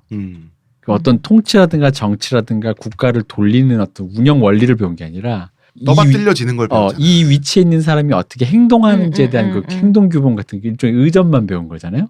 그래서 껍데기로서의 통수권자의 모습. 근데 이분도 그런 것 같아. 그러니까 이 사람이 나라를 돌리고 그 당시엔 또 미디어 같은 게 없으니까 나라를 돌리는 그런 거는 잘 모르고 아니요. 나라를 운영하는 것이 국민들에게 좋다는 건 알았어요. 그러니까 그 운영인데 어떤 운영이냐인데 여기서 말하는 운영이라는 게 대부분은 그러니까 지방 영주들과 함께 교류하고 뭐하고 하는 그런 흔히 말하는 같은 방식인데도 거기에서 그 코어는 배제한 채 그냥 그 사교계 그 궁전 안에서 사람들과 그렇잖아요. 사실 원래 궁전에서 사람들과 사교의 장을 벌인다는 건 지방 영주들을 포섭하면서 일종의 정치의 영역인데 거기서 방금 말한 그 작동 원리는 다 빼고 할아버지가 놀던 방식 있잖아. 그 놀던 방식, 의전하는 방식. 야 여기서 춤추고 여자들이랑 놀면은 나라가 움직이는 거라며. 되는 거잖아요. 아니, 나라가 멈췄다는 얘기를 들었어요. 대소신료들에게 들었는데 그래 멈춰 있으렴이라고 했다고 이 사람은. 그렇겠지. 아이 그러시잖아요. 뽕빠두르는 왕이 백성들에게 미움받는 거에 스트레스 받았어요. 이 사람은 감각이 천부적인 감각이 있다 보니까 민중의 분노가 단지 왕이 게을러서 이런 것이 아니라 이 민중들이 프랑스라는 국가의 시스템에 분노하고 있다는 사실을 감지했어요. 그죠. 이 정도의 지성들과 음. 대화를 할 정도면 이런 감각은 생기죠. 그 프랑스 혁명이 일어날 거라는 건 예측을 못하죠. 당연히 이 사람은 그 전에 죽었으니까. 그렇지만 네. 비스무리한 게 일어날 수 있다는 걸 먼저 감지해요. 이런 말을 남겼습니다. 이 폭풍우가 조용히 지나가 주기만을 바란다. 반면에 루이 15세는 후대를 걱정하잖아요. 이게 신하들이 알았다. 그러면은 알겠습니다. 폐하. 그러면 이런 나라를 지금 왕세자님한테 물려주면 후대는 어떻게 되겠습니까? 라는 질문까지 하게 된 거예요. 네. 이때 아주 명언을 날립니다. 후대는 왕세자가 할 일이 아닌가. 왕세자가 알아서 잘하겠지. 후대의 일은 후대인 왕세자와 논하라. 이런 명언을 날렸습니다. 너무하시네 진짜. 너무 비슷해. 그러게요. 너무 비슷해 진짜. 그러니까 안에 알맹이는 하나도 없고 겉에 껍데기. 어쨌든 그럼 나 다음에 보이는 왕세자가 거. 왕이 되면 걔가 왕을 하면 되지. 아니, 왕을 어떻게는 상관없잖아. 거의 이런 분위기인데. 그러다가 뽕빠두르 부인은 요절합니다. 42세로. 음. 극도의 스트레스를 받았어요. 이분에게 정부로 산다는 것은 너무나 힘든 직업이었어요. 심지어 사치도 메띠레 상티트르로서의 의무처럼 수행했어요. 왜냐하면 이 당시 셀럽이잖아요. 셀럽이 권리가 아니라 의무기도 했어요. 메띠레 상티트르는 당연히 유럽 전체, 프랑스의 메띠레 상티트르는 유럽 전체의 그 패션을 책임져야 되는 거예요. 말하자면 유일한 패션 잡지가 있는데 유럽에 그 잡지의 편집장 역할도 해야 되는 거예요. 이게 악마는 프라다입니다의 그 편집장처럼 그런 일도 해야 되는 이것이 거예요? 즐거움만은 아니었다는 거죠. 그리고 그래서 1764년에 42세로 사망을 하는데 묘비명에 루이 15세가 이 묘비명을 건드리지 못했던 모양이에요. 시민들이 새긴 묘비명이 좀 이렇습니다. 여기 20년간은 처녀로, 15년간은 창녀로, 7년간은 포주로 지낸 여성이 잠들다. 루이 15세 죽고 나서 나중에 있던 묘비 아닐까요? 뭐 그랬을 것도 같고요. 예, 제가 뭐 정확하게 언제 이 묘비명이 만들어졌는지 모르겠는데 그럴 법도 해요. 그럴 법도 한 게 제가 민중의 분노를 얘기한 겁니다. 네네. 뽕빠두르 부인이 정부 생활 동안 소비한 금액이 이건 주식도 아니고 뭣도 아닌 캐시입니다. 현재 원화로 2조 3천억 원입니다. 2조 3천원? 저기 우리 최순실 씨가 총 규모가 얼마 되죠? 조단인가? 아직 잘 알 수 없는데 아직. 조단이지 않을까 하죠. 비슷한가? 순수하게 쓴 것이. 왜냐하면 궁정문화라는 것은 간단히 말해 노는 것이고 사치죠. 그죠? 사치하는 것은 권리기도 하지만 아까 말씀드렸죠. 의무기도 한 거예요. 이 세계의 중심을 버티고 서서 주변 세계를 굴러가게 하는 거예요. 이거 사명이에요. 그리고 어린 소녀들도 공급해야 돼. 자기만 바라보게 해야 돼. 국정도 운영해야 돼. 어쩌고 저쩌고 하다가 요절을 해버리고 만 거예요. 이렇게 이 사람은 돌아가시고 맙니다. 그러니까 처음에 왕만 잘 보필하고 이렇게 뭐 왕을 사로잡는 어떤 성적이거나 어떤 그런 매력을 이성적 매력만 하다가 막상 해보니까 할 일이 너무 많은데 그녀가 너무 똑똑하니까 그게 다 눈에 들어와 버린 게 불운이었네. 이거 사실 눈에 안 들어온 사람도 많잖아. 그리고 완벽한 메트레 상티트르가 되어야 한다는 교육을 받고 자라면서 뭐든지 다 완벽하게 굴러가게 해야 된다라고 하는. 게다가 또 왕은 노는 사람이야. 그러니까 그녀가 너무 똑똑해서 그래요. 이게 눈에 안 들어온 사람도 많아요. 그런 교육 아무리 받아도. 안 들어오면 안 해요. 됐어, 뭐 몰라. 왕도 그런데 뭐 나도 몰라 이러면서 같이 내가 노는 왜? 사람도 많지. 뽕빠두르는 외교력이 참 대단했어요. 오늘 도무지 이야기할 수 없는 방대한 주제긴 한데 간단히 말씀드리면 일개 정부의 신분이에요. 어쨌든 평민 출신이라고요. 그런데 여자들끼리의 동맹이라고 불리는 그 삼각동맹이 있어요. 오스트리아의 마리아 테레지아 여제, 러시아의 에카테리나 여제. 자, 이 두 분 다 어마어마한 중세 분이죠. 시대 거의 여걸들이죠, 여걸. 예. 예. 그 여자들끼리 3자 동맹 체제를 구축해서 유럽 내에서 불리했던 정세를 한 방에 역전시키는데 주역이 되기도 하고 보통뿐이 아니에요. 말이 통했다는 거죠. 그리고 마리아 테레지아 여제 같은 분들이 뽕빠두르 후자 부인을 말상대로 여겨줬다는 거예요. 대단한 거죠. 근데 이 마리아 테레지나가 그냥 아마 의전이었을 확률도 높은 게 이분이 마리 앙뚜아네트 엄마인데 네. 되게 도덕주의적이거든요. 그래서 이 오스트리아에서 매춘이 없었어요. 그래가지고 이런 걸 굉장히 싫어했다고.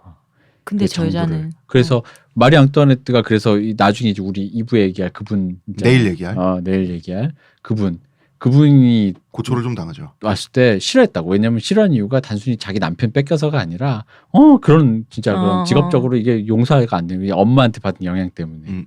근데 대화를 해줬다. 아니, 왜냐면 대화를 해줬으니까 당연히 동맹을 맺었겠지. 그쵸? 그거 굉장한 거지.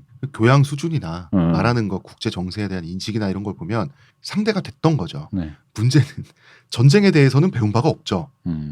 이거 어쩔 수가 없잖아. 근데 7년 전쟁이 이제 일어났는데 이것도 이 회에서는 오늘 뭐 얘기를 꺼낼 수는 없는데 어쨌든 이 프랑스 측 총사령관은 형식적으로는 루이 15세죠. 통수권자는. 그런데 루이 15세는 이때도 놀았어요.